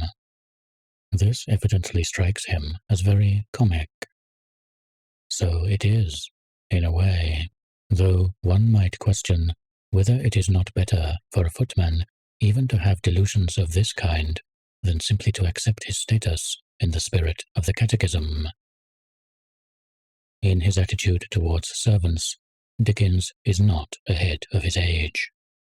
In the 19th century, the revolt against domestic service was just beginning, to the great annoyance of everyone with over 500 £500 a year. An enormous number of the jokes in 19th century comic papers deal with the uppishness of servants. For years, Punch ran a series of jokes called servant girl-isms, all turning on the then astonishing fact that a servant is a human being. Dickens is sometimes guilty of this kind of thing himself. His books abound with the ordinary comic servants. They are dishonest, Great Expectations, incompetent, David Copperfield, turn up their noses at good food, Pickwick Papers, etc., etc., all rather in the spirit of the suburban housewife with one downtrodden cook general. But what is curious in a 19th century radical is that when he wants to draw a sympathetic picture of a servant, he creates what is recognizably a feudal type. Sam Weller, Mark Tapley, Clara Peggotty are all of them feudal figures. They belong to the genre of the old family retainer.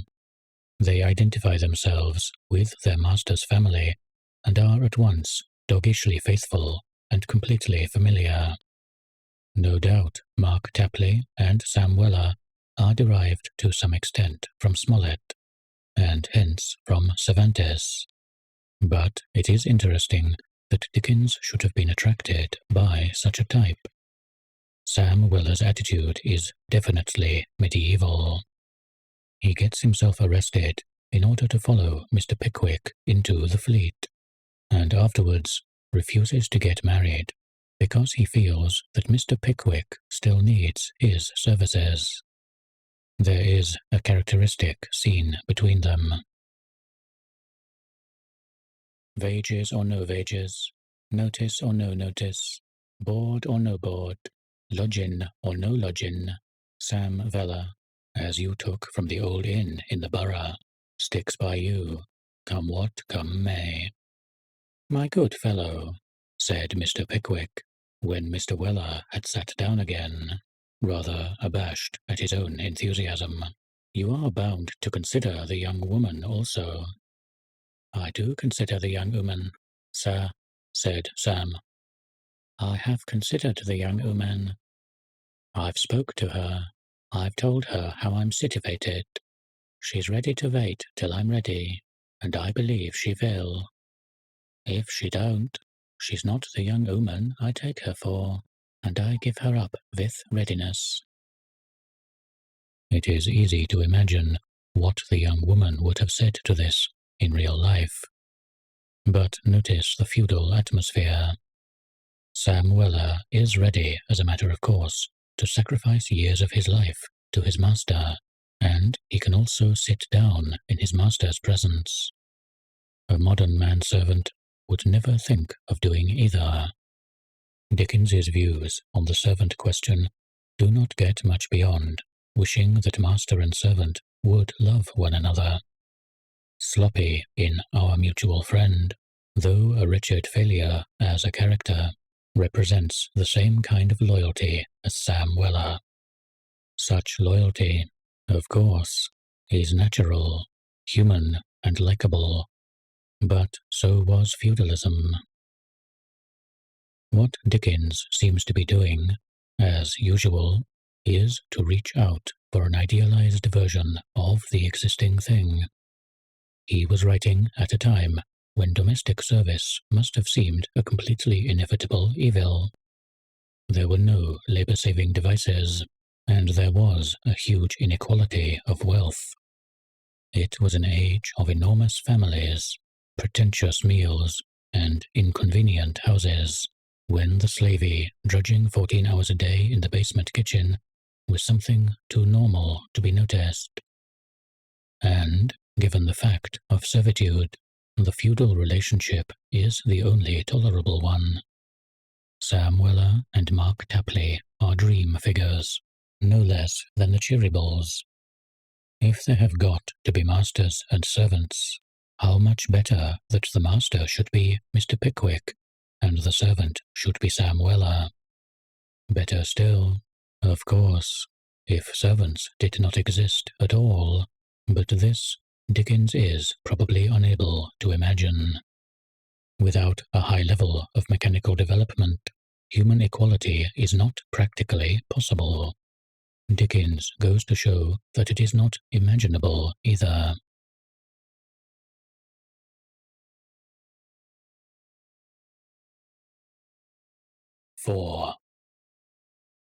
It is not merely a coincidence that Dickens never writes about agriculture and writes endlessly about food. He was a Cockney, and London is the centre of the earth, in rather the same sense that the belly is the centre of the body. It is a city of consumers, of people who are deeply civilized, but not primarily useful. A thing that strikes one when one looks below the surface of Dickens's books is that, as 19th century novelists go, he is rather ignorant. He knows very little about the way things really happen. At first sight, this statement looks flatly untrue, and it needs some qualification.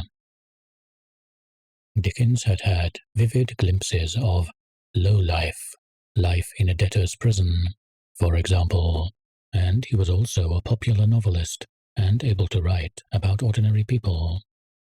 So were all the characteristic English novelists of the 19th century. They felt at home in the world they lived in, whereas a writer nowadays is so hopelessly isolated that the typical modern novel is a novel about a novelist. Even when Joyce, for instance, spends a decade or so in patient efforts to make contact with the common man, his common man finally turns out to be a Jew, and a bit of a highbrow at that. Dickens, at least, does not suffer from this kind of thing. He has no difficulty in introducing the common motives: love, ambition, avarice, vengeance, and so forth. What he does not noticeably write about, however, is work. In Dickens's novels, anything in the nature of work happens off stage. The only one of his heroes who has a plausible profession is David Copperfield, who is first a shorthand writer and then a novelist, like Dickens himself. With most of the others, the way they earn their living is very much in the background. Pip, for instance, goes into business in Egypt. We are not told what business, and Pip's working life occupies about half a page of the book. Clennam has been in some unspecified business in China, and later goes into another barely specified business with Doyce. Martin Chuzzlewit is an architect, but does not seem to get much time for practicing. In no case do their adventures spring directly out of their work. Here, the contrast between Dickens and, say, Trollope is startling.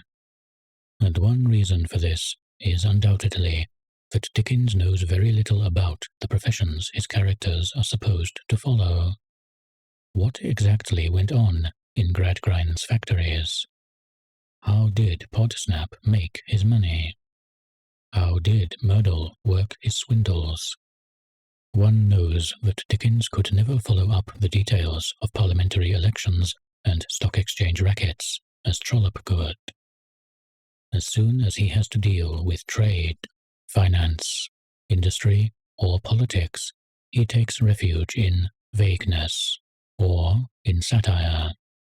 This is the case even with legal processes, about which, actually, he must have known a good deal. Compare any lawsuit in Dickens with a lawsuit in Orley Farm, for instance. And this partly accounts for the needless ramifications of Dickens's novels, the awful Victorian plot. It is true that not all his novels are alike in this. A Tale of Two Cities is a very good and fairly simple story, and so, in its different way, is Hard Times. But these are just the two which are always rejected as not like Dickens, and, incidentally, they were not published in monthly numbers. The two first-person novels are also good stories, apart from their subplots. But the typical Dickens novel, Nicholas Nickleby, Oliver Twist, Martin Chuzzlewit, Our Mutual Friend, always exists round a framework of melodrama. The last thing anyone ever remembers about these books is their central story. On the other hand, I suppose no one has ever read them without carrying the memory of individual pages to the day of his death. Dickens sees human beings with the most intense vividness, but he sees them always, in private life, as characters, not as functional members of society. That is to say, he sees them statically. Consequently, his greatest success is The Pickwick Papers, which is not a story at all, merely a series of sketches. And there is little attempt at development. The characters simply go on and on, behaving like idiots, in a kind of eternity. As soon as he tries to bring his characters into action, the melodrama begins. He cannot make the action revolve around their ordinary occupations. Hence the crossword puzzle of coincidences, intrigues, murders, disguises, buried wills, long-lost brothers, etc., etc. In the end, even people like Squeers and Micawber get sucked into the machinery. Of course, it would be absurd to say that Dickens is a vague or merely melodramatic writer. Much that he wrote is extremely factual, and, in the power of evoking visual images, he has probably never been equalled. When Dickens has once described something, you see it for the rest of your life. But, in a way, the concreteness of his vision is a sign of what he is missing. For, after all, that is what the merely casual onlooker always sees: the outward appearance, the non-functional, the surfaces of things. No one who is really involved in the landscape ever sees the landscape. Wonderfully as he can describe an appearance, Dickens does not often describe a process. The vivid pictures that he succeeds in leaving in one's memory are nearly always the pictures of things seen in leisure moments, in the coffee rooms of country inns, or through the windows of a stagecoach. The kind of things he notices are inn signs, brass door knockers, painted jugs, the interiors of shops and private houses, clothes, faces, and, above all, food. Everything is seen from the consumer angle. When he writes about Coketown, he manages to evoke, in just a few paragraphs, the atmosphere of a Lancashire town as a slightly disgusted southern visitor would see it. It had a black canal in it, and a river that ran purple with evil-smelling dye, and vast piles of buildings full of windows where there was a rattling and a trembling all day long, but where the piston of the steam engine worked monotonously up and down, like the head of an elephant in a state of melancholy madness. That is as near as Dickens ever gets to the machinery of the mills. An engineer or a cotton broker would see it differently, but then neither of them would be capable of that impressionistic touch about the heads of the elephants. In a rather different sense, his attitude to life is extremely unphysical. He is a man who lives through his eyes and ears, rather than through his hands and muscles. Actually, his habits were not so sedentary as this seems to imply. In spite of rather poor health and physique, he was active to the point of restlessness. Throughout his life, he was a remarkable walker, and he could, at any rate, carpenter well enough to put up stage scenery. But he was not one of those people who feel a need to use their hands. It is difficult to imagine him digging at a cabbage patch, for instance. He gives no evidence of knowing anything about agriculture, and obviously knows nothing about any kind of game or sport. He has no interest in pugilism, for instance. Considering the age in which he was writing, it is astonishing how little physical brutality there is in Dickens's novels. Martin Chuzzlewit and Mark Tapley, for instance, behave with the most remarkable mildness towards the Americans who are constantly menacing them with revolvers and bowie knives. The average English or American novelist would have had them handing out socks on the jaw and exchanging pistol shots in all directions. Dickens is too decent for that. He sees the stupidity of violence, and also he belongs to a cautious urban class which does not deal in socks on the jaw, even in theory. And his attitude towards sport is mixed up with social feelings. In England, for mainly geographical reasons, sport, especially field sports, and snobbery are inextricably mingled. English socialists are often flatly incredulous when told that Lenin, for instance, was devoted to shooting. In their eyes, shooting, hunting, etc., are simply snobbish observances of the landed gentry. They forget that these things might appear differently in a huge virgin country like Russia. From Dickens's point of view, almost any kind of sport is, at best, a subject for satire.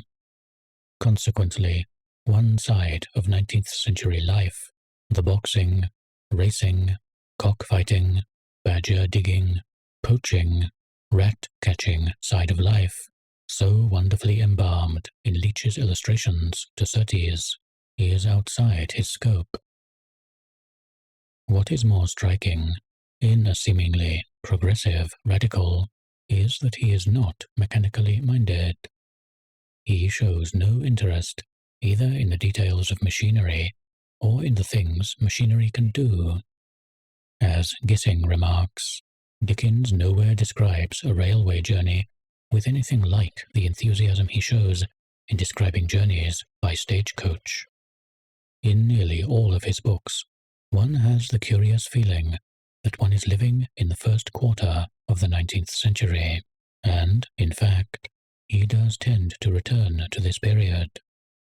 Little Dorrit, written in the middle 50s, deals with the late 20s. Great Expectations, 1861, is not dated, but evidently deals with the 20s and 30s. Several of the inventions and discoveries which have made the modern world possible, the electric telegraph, the breech-loading gun, India rubber, coal gas, wood pulp paper, first appeared in Dickens's lifetime, but he scarcely notes them in his books. Nothing is queerer than the vagueness with which he speaks of Doyce's invention in Little Dorrit. It is represented as something extremely ingenious and revolutionary, of great importance to his country and his fellow creatures, and it is also an important minor link in the book. Yet, we are never told what the invention is. On the other hand, Doyce's physical appearance is hit off with the typical Dickens touch.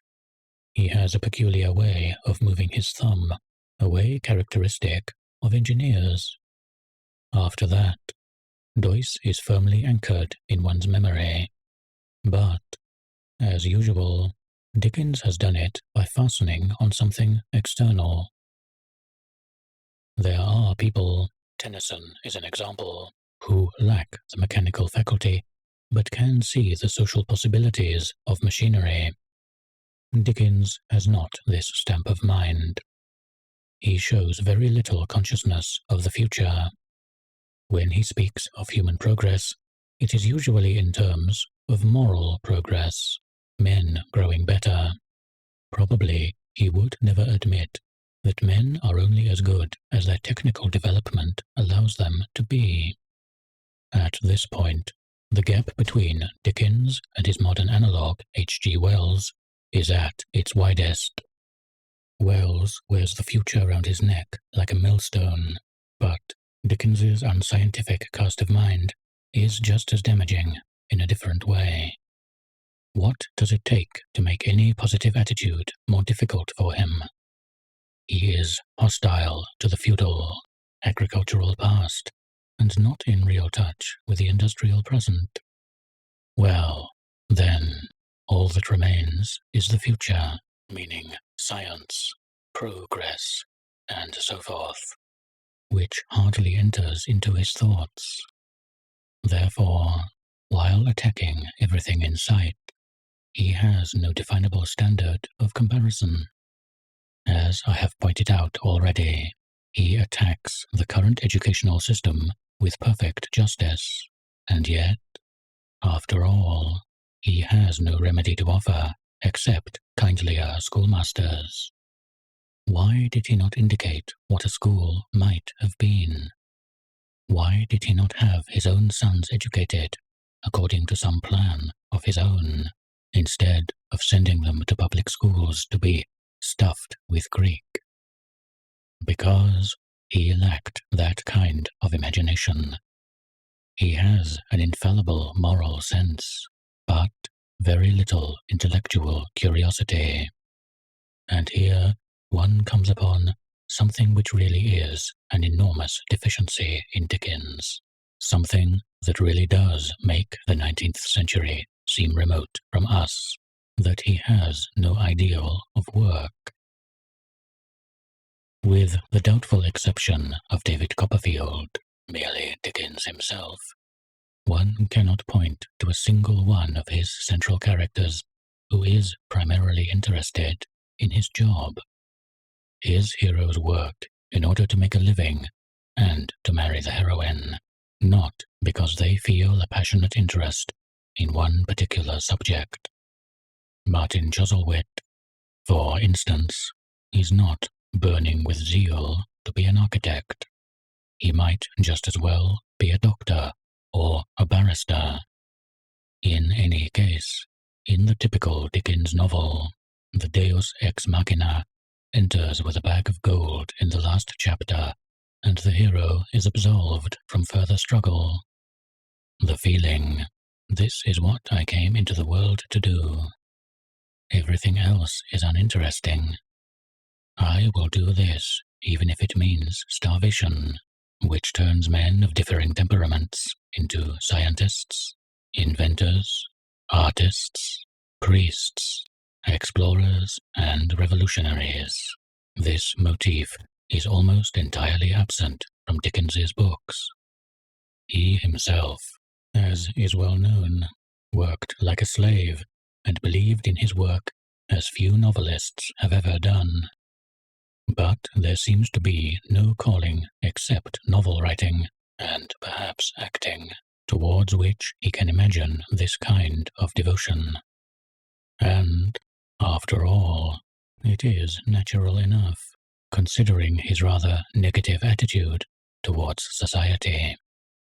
In the last resort, there is nothing he admires except common decency. Science is uninteresting, and machinery is cruel and ugly, the heads of the elephants. Business is only for ruffians like Bounderby. As for politics, leave that to the tight barnacles. Really, there is no objective except to marry the heroine, settle down, live solvently, and be kind. And you can do that much better in private life. Here, perhaps, one gets a glimpse of Dickens's secret imaginative background. What did he think of as the most desirable way to live? When Martin Chuzzlewit had made it up with his uncle, when Nicholas Nickleby had married money, when John Harmon had been enriched by Boffin, what did they do? The answer, evidently, is that they did nothing. Nicholas Nickleby invested his wife's money with the Cheerybles and became a rich and prosperous merchant. But, as he immediately retired into Devonshire, we can assume that he did not work very hard. Mr. and Mrs. Snodgrass purchased and cultivated a small farm, more for occupation than profit. That is the spirit in which most of Dickens's books end, a sort of radiant idleness. When he appears to disapprove of young men who do not work, Harthouse, Harry Gowan, Richard Carstone, Rayburn before his Reformation. It is because they are cynical and immoral, or because they are a burden on somebody else. If you are good, and also self-supporting, there is no reason why you should not spend 50 years in simply drawing your dividends. Home life is always enough. And, after all, it was a general assumption of his age. The genteel sufficiency, the competence, the gentleman of independent means, or in easy circumstances. The very phrases tell one all about the strange, empty dream of the 18th and 19th century middle bourgeoisie. It was a dream of complete idleness. Charles Reade conveys its spirit perfectly in the ending of Hard Cash. Alfred Hardy, hero of Hard Cash, is the typical 19th century novel hero, public school style, with gifts which Reade describes as amounting to genius.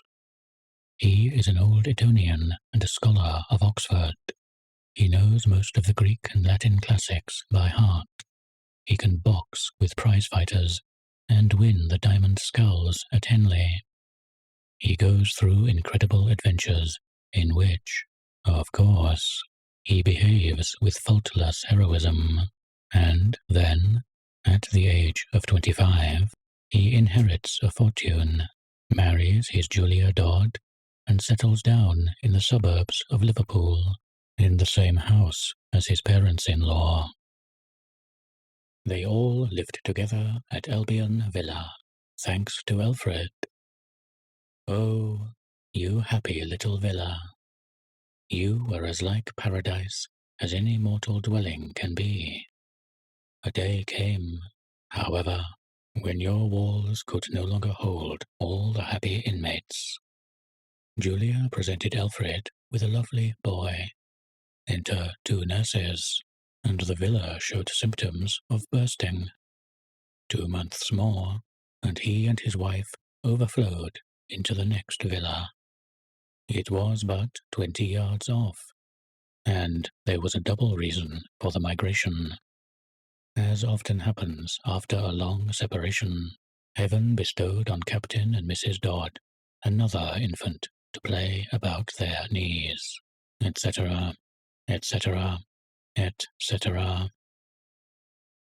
This is the type of the Victorian happy ending, a vision of a huge, loving family of 3 or 4 generations, all crammed together in the same house, and constantly multiplying, like a bed of oysters. What is striking about it is the utterly soft, sheltered, effortless life that it implies. It is not even a violent idleness, like Squire Weston's. That is the significance of Dickens's urban background, and his non-interest in the blackguardly sporting military side of life.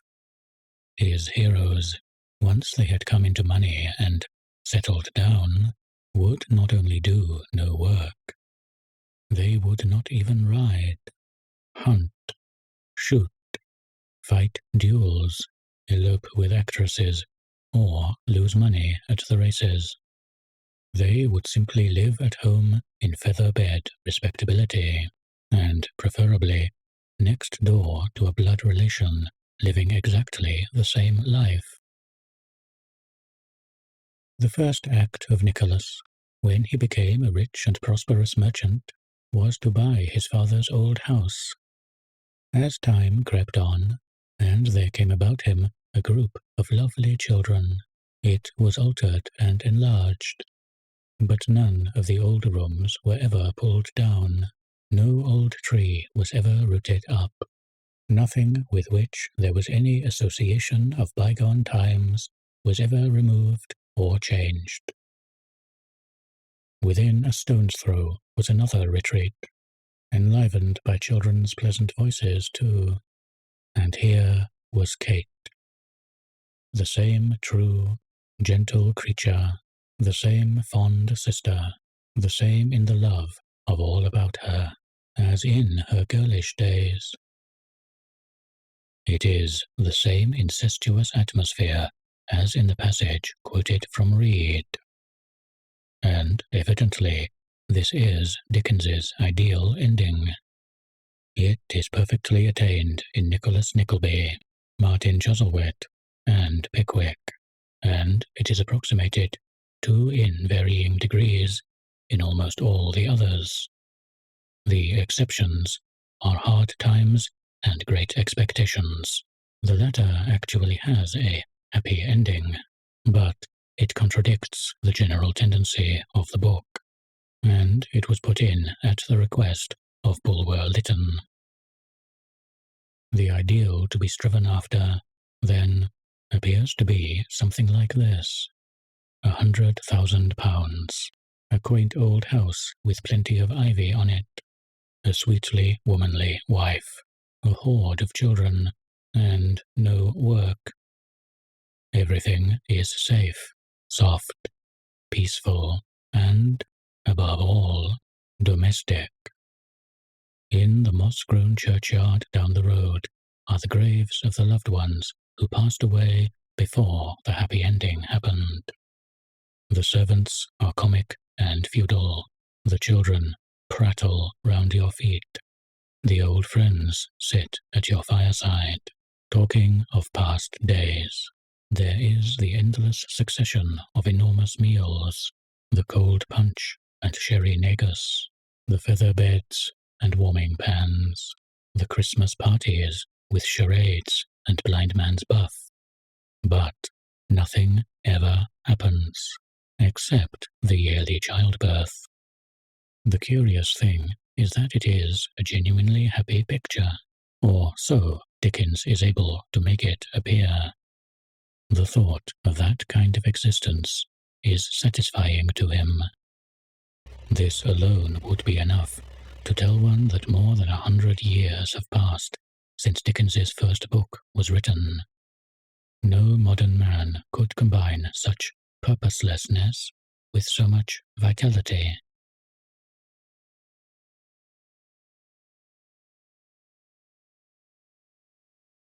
Five.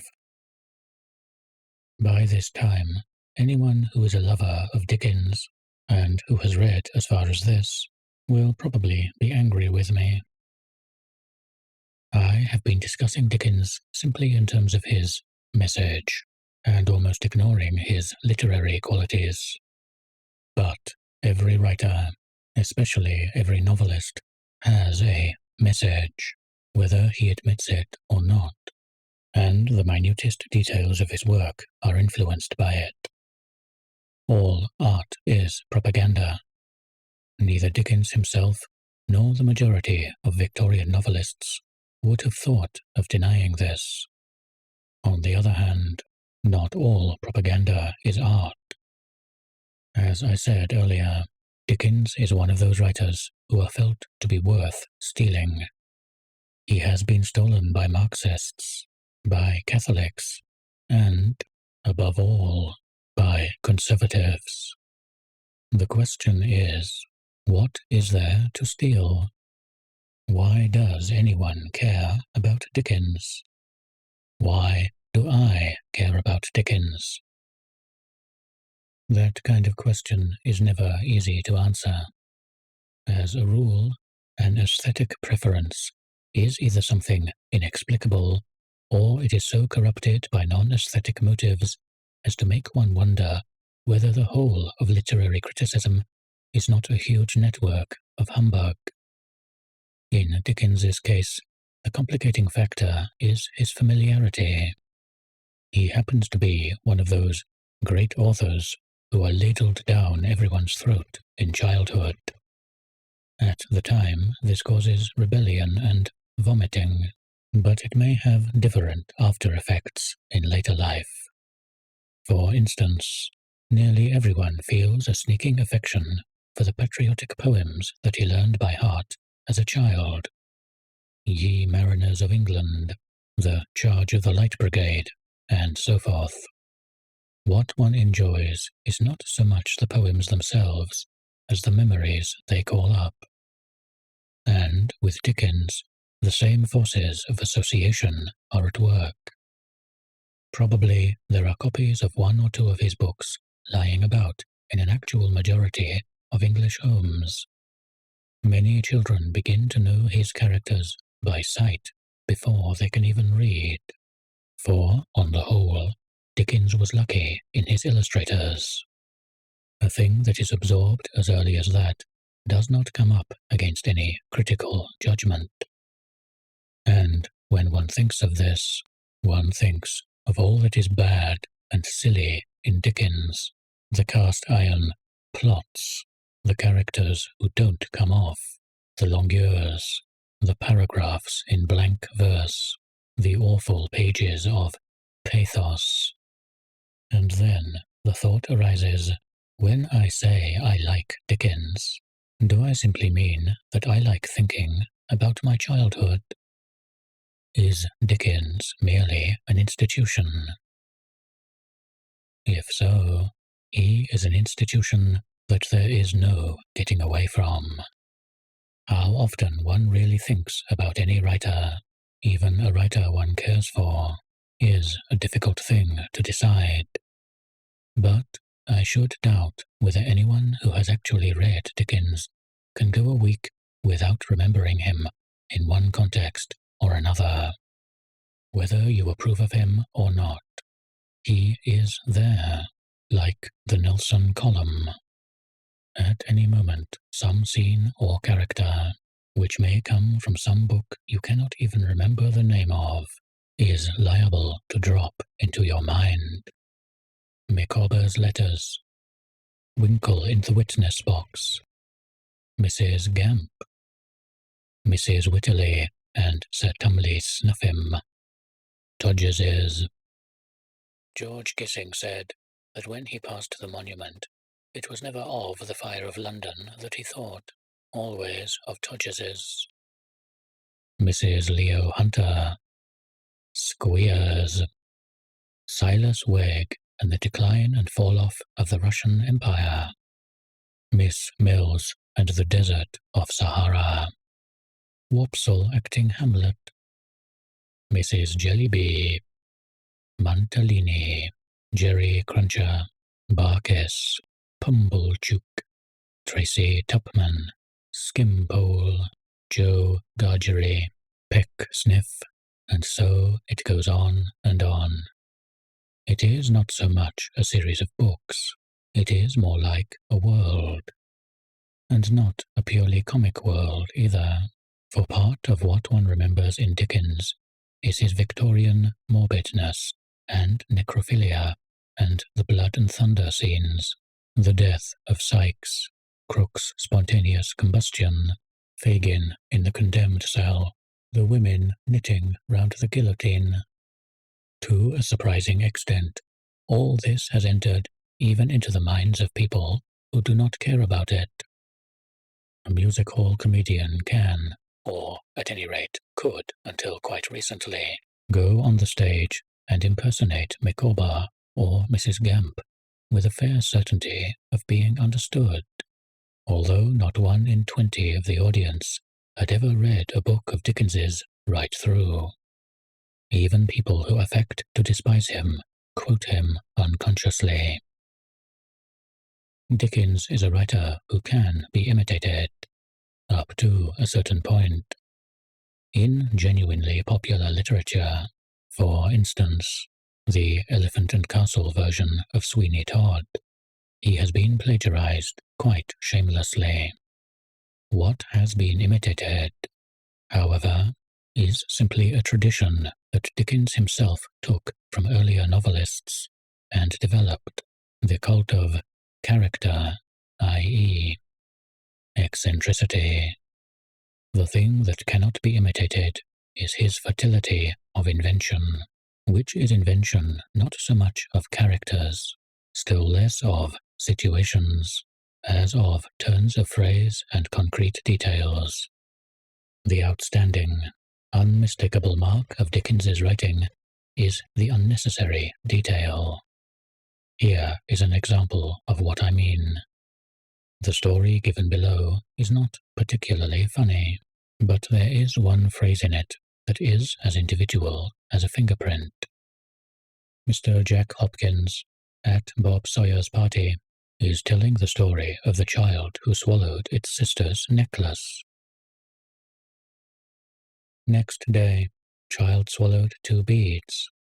The day after that, he treated himself to 3, and so on, till in a week's time he had gone through the necklace, 25 beads in all. The sister, who was an industrious girl, and seldom treated herself to a bit of finery, cried her eyes out at the loss of the necklace, looking high and low for it. But I needn't say, didn't find it. A few days afterwards, the family were at dinner, baked shoulder of mutton, and potatoes under it. The child, who wasn't hungry, was playing about the room, when suddenly there was heard a devil of a noise, like a small hailstorm. "Don't do that, my boy," says the father. "I ain't doing nothing," said the child. "Well, don't do it again," said the father. There was a short silence, and then the noise began again, worse than ever. "If you don't mind what I say, my boy," said the father, "you'll find yourself in bed, in something less than a pig's whisper." He gave the child a shake to make him obedient, and such a rattling ensued as nobody ever heard before. "Why, damn, it's in the child," said the father. "He's got the croup in the wrong place." "No, I haven't, father," said the child, beginning to cry. "It's the necklace. I swallowed it, father." The father caught the child up and ran with him to the hospital, the beads in the boy's stomach rattling all the way with the jolting, and the people looking up in the air and down in the cellars to see where the unusual sound came from. "He's in the hospital now," said Jack Hopkins, "and he makes such a devil of a noise when he walks about that they're obliged to muffle him in a watchman's coat, for fear he should wake the patients." As a whole, this story might come out of any 19th century comic paper. But the unmistakable Dickens touch, the thing nobody else would have thought of, is the baked shoulder of mutton and potatoes under it. How does this advance the story? The answer is that it doesn't. It is something totally unnecessary, a florid little squiggle on the edge of the page. Only, it is by just these squiggles that the special Dickens atmosphere is created. The other thing one would notice here is that Dickens's way of telling a story takes a long time. An interesting example, too long to quote, is Sam Weller's story of the obstinate patient in chapter 34 of the Pickwick Papers. As it happens, we have a standard of comparison here, because Dickens is plagiarizing, consciously or unconsciously. The story is also told by some ancient Greek writer. I cannot now find the passage, but I read it years ago as a boy at school, and it runs more or less like this. A certain Thracian, renowned for his obstinacy, was warned by his physician that if he drank a flagon of wine, it would kill him. The Thracian thereupon drank the flagon of wine, and immediately jumped off the housetop and perished. "For," said he, "in this way I shall prove that the wine did not kill me." As the Greek tells it, that is the whole story, about 6 lines. As Sam Weller tells it, it takes round about 1,000 words. Long before getting to the point, we have been told all about the patient's clothes, his meals, his manners, even the newspapers he reads, and about the peculiar construction of the doctor's carriage. which conceals the fact that the coachman's trousers do not match his coat. Then there is the dialogue between the doctor and the patient. "Crumpets is wholesome, sir," said the patient. "Crumpets is not wholesome, sir," says the doctor. "Very fierce," etc., etc. In the end, the original story has been buried under the details. And in all of Dickens's most characteristic passages, it is the same. His imagination overwhelms everything, like a kind of weed. Squeers stands up to address his boys, and immediately we are hearing about Boulder's father, who was £2.10 short, and Mobbs's stepmother, who took to her bed on hearing that Mobbs wouldn't eat fat, and hopes Mr. Squeers would flog him into a happier state of mind. Mrs. Leo Hunter writes a poem, Expiring Frog. 2 full stanzas are given.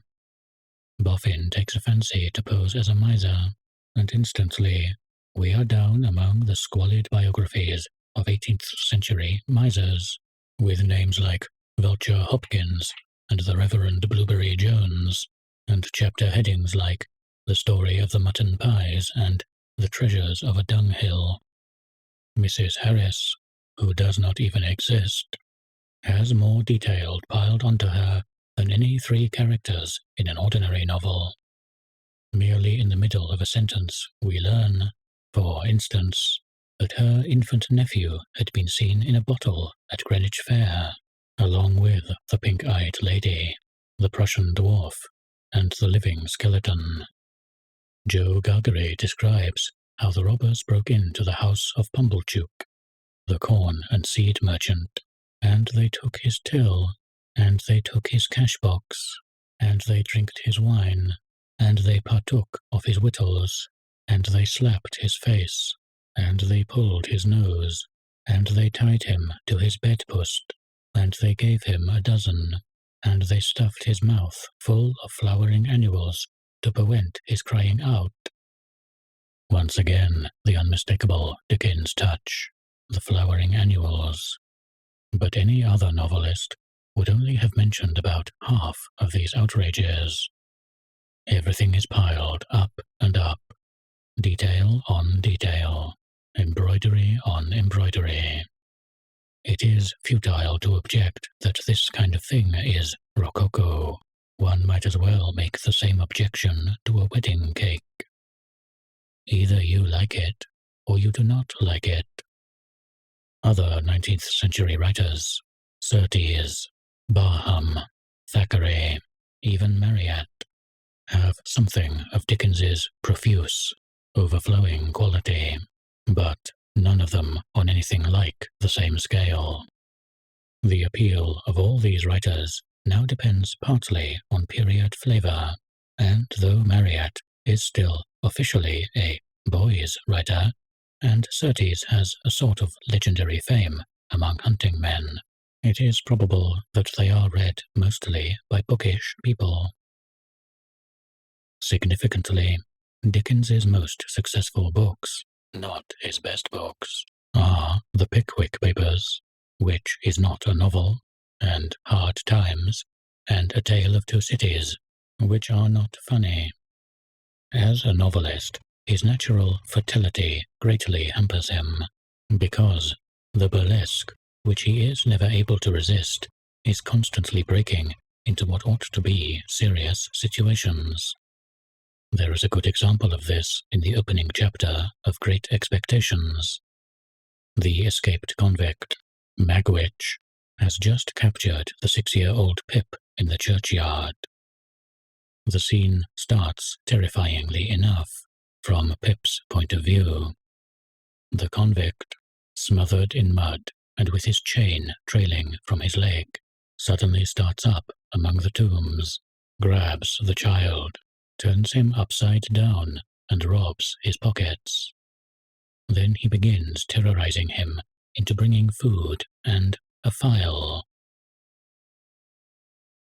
He held me by the arms in an upright position on top of the stone, and went on in these fearful terms. You bring me, tomorrow morning early, that file and them whittles. You bring the lot to me, at that old battery over yonder. You do it, and you never dare to say a word or dare to make a sign concerning your having seen such a person as me, or any person, somever, and you shall be let to live.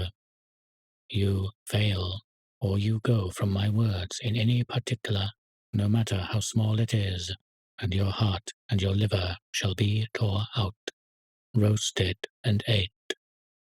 Now, I ain't alone, as you may think I am. There's a young man hid with me, in comparison with which young man I am an angel. That young man hears the words I speak. That young man has a secret way, peculiar to himself, of getting at a boy, and at his heart, and at his liver.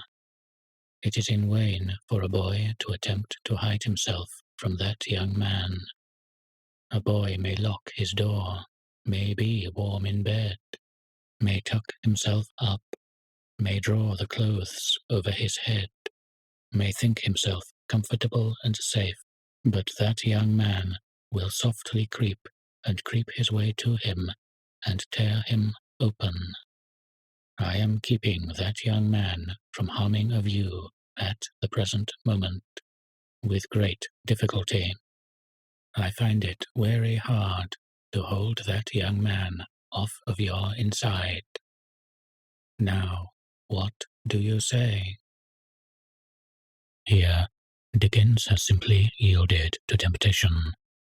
To begin with, no starving and hunted man would speak in the least like that.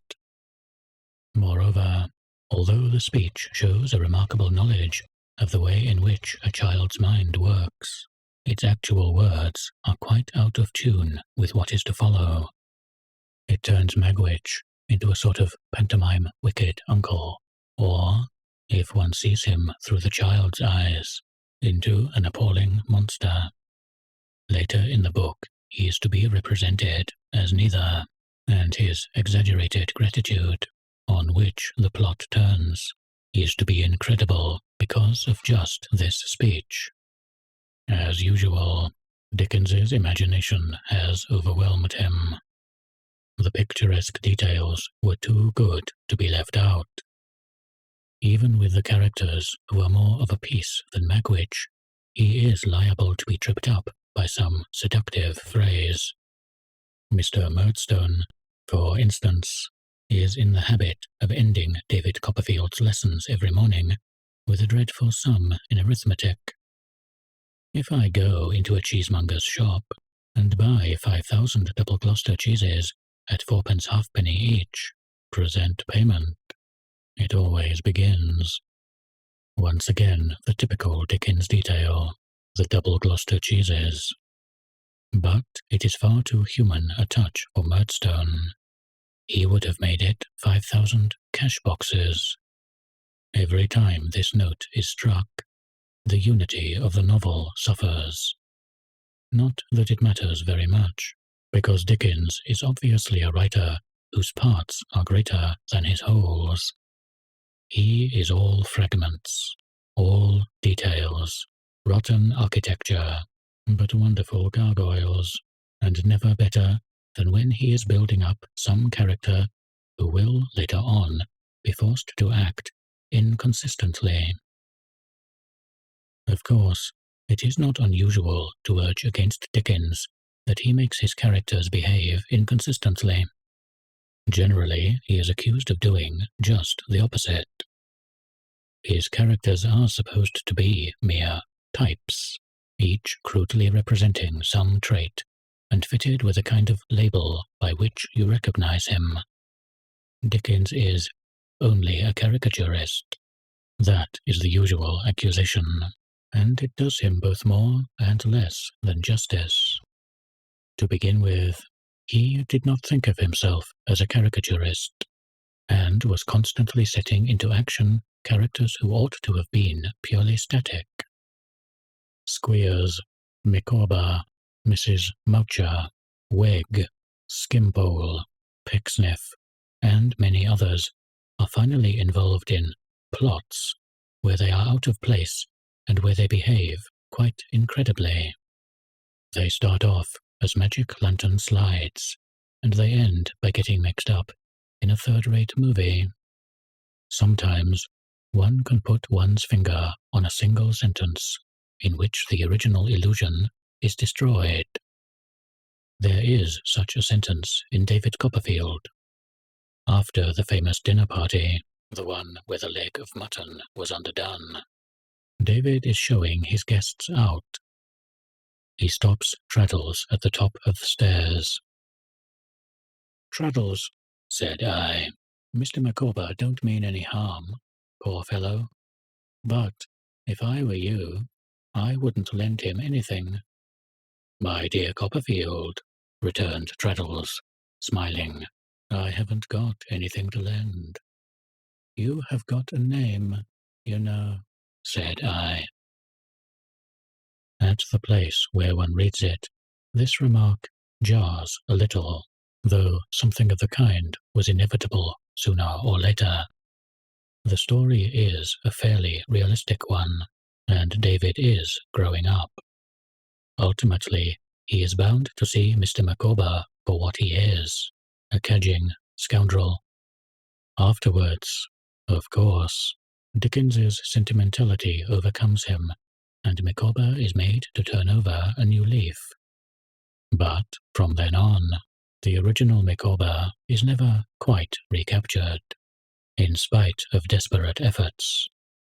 As a rule, the plot in which Dickens's characters get entangled is not particularly credible, but at least it makes some pretense at reality, whereas the world to which they belong is a never-never land, a kind of eternity. But just here, one sees that only a caricaturist is not really a condemnation. The fact that Dickens is always thought of as a caricaturist, although he was constantly trying to be something else, is perhaps the surest mark of his genius. The monstrosities that he created are still remembered as monstrosities, in spite of getting mixed up in would-be probable melodramas. Their first impact is so vivid that nothing that comes afterwards effaces it. As with the people one knew in childhood, one always seems to remember them in one particular attitude, doing one particular thing. Mrs. Squeers is always ladling out brimstone and treacle. Mrs. Gummidge is always weeping. Mrs. Gargery is always banging her husband's head against the wall. Mrs. Jellyby is always scribbling tracts while her children fall into the area, and there they all are, fixed forever like little twinkling miniatures painted on snuff-box lids, completely fantastic and incredible, and yet somehow more solid and infinitely more memorable than the efforts of serious novelists. Even by the standards of his time, Dickens was an exceptionally artificial writer. As Ruskin said, he chose to work in a circle of stage fire. His characters are even more distorted and simplified than Smollett's. But there are no rules in novel writing, and for any work of art, there is only one test worth bothering about: survival. By this test, Dickens's characters have succeeded, even if the people who remember them hardly think of them as human beings. They are monsters, but at any rate, they exist.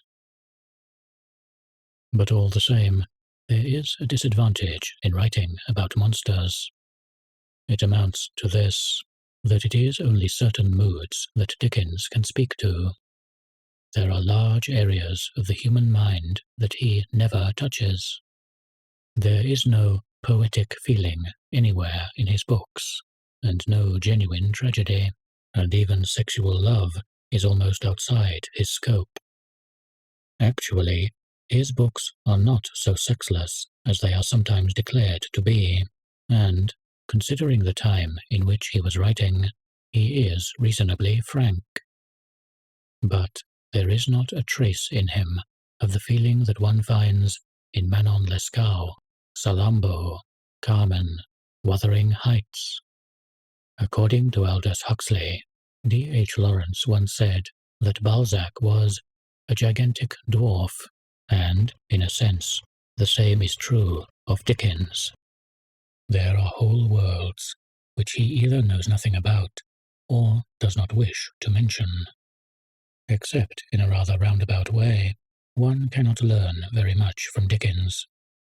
And to say this is to think almost immediately of the great Russian novelists of the 19th century. Why is it that Tolstoy's grasp seems to be so much larger than Dickens's? Why is it that he seems able to tell you so much more about yourself? It is not that he is more gifted, or even, in the last analysis, more intelligent. It is because he is writing about people who are growing. His characters are struggling to make their souls, whereas Dickens's are already finished and perfect. In my own mind, Dickens's people are present far more often and far more vividly than Tolstoy's, but always in a single unchangeable attitude, like pictures or pieces of furniture. You cannot hold an imaginary conversation with a Dickens character as you can with, say, Peter Bezukhov. And this is not merely because of Tolstoy's greater seriousness, for there are also comic characters that you can imagine yourself talking to. Bloom, for instance, or Pesuchet, or even Wells's Mr. Polly. It is because Dickens's characters have no mental life. They say perfectly the thing that they have to say, but they cannot be conceived as talking about anything else. They never learn, never speculate. Perhaps the most meditative of his characters is Paul Dombey, and his thoughts are mush. Does this mean that Tolstoy's novels are better than Dickens's? The truth is that it is absurd to make such comparison in terms of better and worse. If I were forced to compare Tolstoy with Dickens, I should say that Tolstoy's appeal will probably be wider in the long run, because Dickens is scarcely intelligible outside the English-speaking culture. On the other hand, Dickens is able to reach simple people, which Tolstoy is not. Tolstoy's characters can cross a frontier. Dickens's can be portrayed on a cigarette card. But one is no more obliged to choose between them than between a sausage and a rose. Their purposes barely intersect.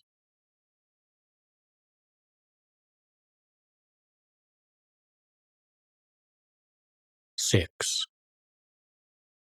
If Dickens had been merely a comic writer, the chances are that no one would now remember his name. Or, at best, a few of his books would survive, in rather the same way as books like Frank Fairley, Mr. Verdant Green, and Mrs. Caudle Curtin Lectures, as a sort of hangover of the Victorian atmosphere, a pleasant little whiff of oysters and brown stout.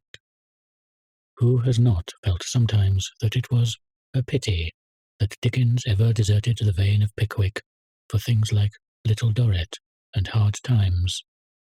What people always demand of a popular novelist is that he shall write the same book over and over again, forgetting that a man who would write the same book twice could not even write it once. Any writer who is not utterly lifeless moves upon a kind of parabola, and the downward curve is implied in the upward one. Joyce has to start with the frigid competence of Dubliners and end with the dream language of Finnegan's Wake. But Ulysses and Portrait of the Artist are part of the trajectory. the thing that drove Dickens forward into a form of art for which he was not really suited, and at the same time caused us to remember him, was simply the fact that he was a moralist, the consciousness of having something to say. He is always preaching a sermon, and that is the final secret of his inventiveness. For you can only create if you can care. Types like Squeers and Micawber could not have been produced by a hack writer looking for something to be funny about. A joke worth laughing at always has an idea behind it, and usually a subversive idea. Dickens is able to go on being funny because he is in revolt against authority, and authority is always there to be laughed at. There is always room for one more custard pie. His radicalism is of the vaguest kind, and yet one always knows that it is there. That is the difference between being a moralist and a politician. He has no constructive suggestions, not even a clear grasp of the nature of the society he is attacking, only an emotional perception that something is wrong. All he can finally say is, behave decently, which, as I suggested earlier, is not necessarily so shallow as it sounds. Most revolutionaries are potential Tories, because they imagine that everything can be put right by altering the shape of society. Once that change is effected, as it sometimes is, they see no need for any other. Dickens has not this kind of mental coarseness. The vagueness of his discontent is the mark of its permanence. What he is out against is not this or that institution, but, as Chesterton put it, an expression on the human face. Roughly speaking, his morality is the Christian morality, but, in spite of his Anglican upbringing, he was essentially a Bible Christian, as he took care to make plain when writing his will. In any case, he cannot properly be described as a religious man. He believed, undoubtedly, but religion in the devotional sense does not seem to have entered much into his thoughts. Where he is Christian is in his quasi-instinctive siding with the oppressed against the oppressors. As a matter of course, he is on the side of the underdog, always and everywhere. To carry this to its logical conclusion, one has got to change sides when the underdog becomes an upper dog, and in fact, Dickens does tend to do so. He loathes the Catholic Church, for instance, but as soon as the Catholics are persecuted, Barnaby Rudge, he is on their side.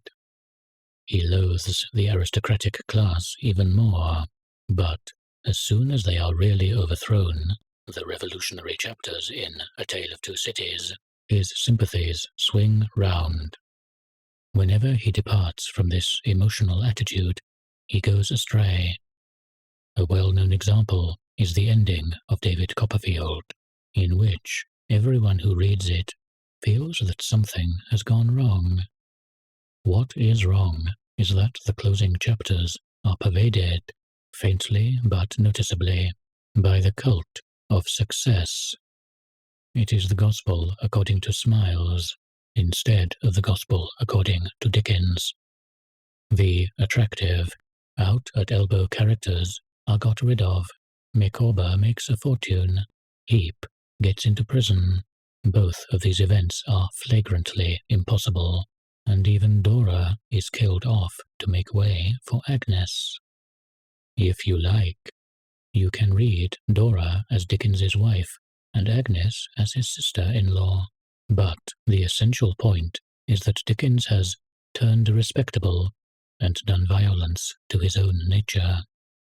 Perhaps that is why Agnes is the most disagreeable of his heroines, the real legless angel of Victorian romance. almost as bad as Thackeray's Laura. No grown-up person can read Dickens without feeling his limitations, and yet there does remain his native generosity of mind, which acts as a kind of anchor and nearly always keeps him where he belongs. It is probably the central secret of his popularity. A good-tempered antinomianism, rather of Dickens's type, is one of the marks of Western popular culture. One sees it in folk stories and comic songs, in dreamlike figures like Mickey Mouse and Popeye the Sailor, both of them variants of Jack the Giant Killer. In the history of working-class socialism, in the popular protests, always ineffective but not always a sham, against imperialism, in the impulse that makes a jury award excessive damages when a rich man's car runs over a poor man. It is the feeling that one is always on the side of the underdog, on the side of the weak against the strong. In one sense, it is a feeling that is 50 years out of date. The common man is still living in the mental world of Dickens, but nearly every modern intellectual has gone over to some or other form of totalitarianism. From the Marxist or fascist point of view, nearly all that Dickens stands for can be written off as bourgeois morality. But in moral outlook, no one could be more bourgeois than the English working class. The ordinary people in the Western countries have never entered, mentally, into the world of realism and power politics. They may do so before long, in which case Dickens will be as out of date as the cab horse. But in his own age and ours, he has been popular chiefly because he was able to express in a comic, simplified, and therefore memorable form the native decency of the common man. And it is important that from this point of view, people of very different types can be described as common. In a country like England, in spite of its class structure, there does exist a certain cultural unity. All through the Christian ages, and especially since the French Revolution, the Western world has been haunted by the idea of freedom and equality. It is only an idea, but it has penetrated to all ranks of society.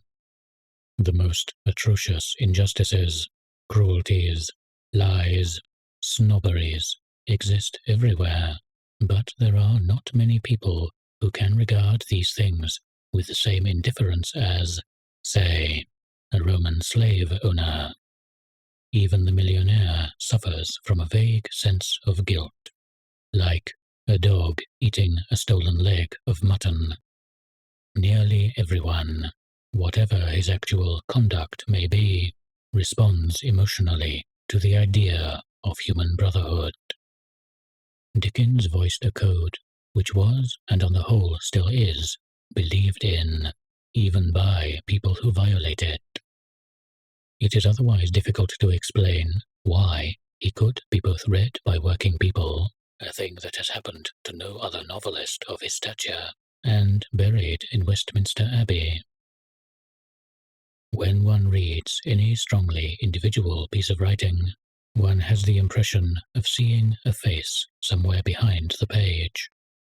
It is not necessarily the actual face of the writer. I feel this very strongly with Swift, with Defoe, with Fielding, Stendhal, Thackeray, Flaubert, though in several cases I do not know what these people looked like, and do not want to know. What one sees is the face that the writer ought to have. Well, in the case of Dickens, I see a face that is not quite the face of Dickens's photographs, though it resembles it. It is the face of a man of about 40, with a small beard and a high colour. He is laughing, with a touch of anger in his laughter, but no triumph, no malignity. It is the face of a man who is always fighting against something, but who fights in the open and is not frightened. The face of a man who is generously angry. In other words, of a 19th century liberal, a free intelligence, a type hated with equal hatred by all the smelly little orthodoxies which are now contending for our souls.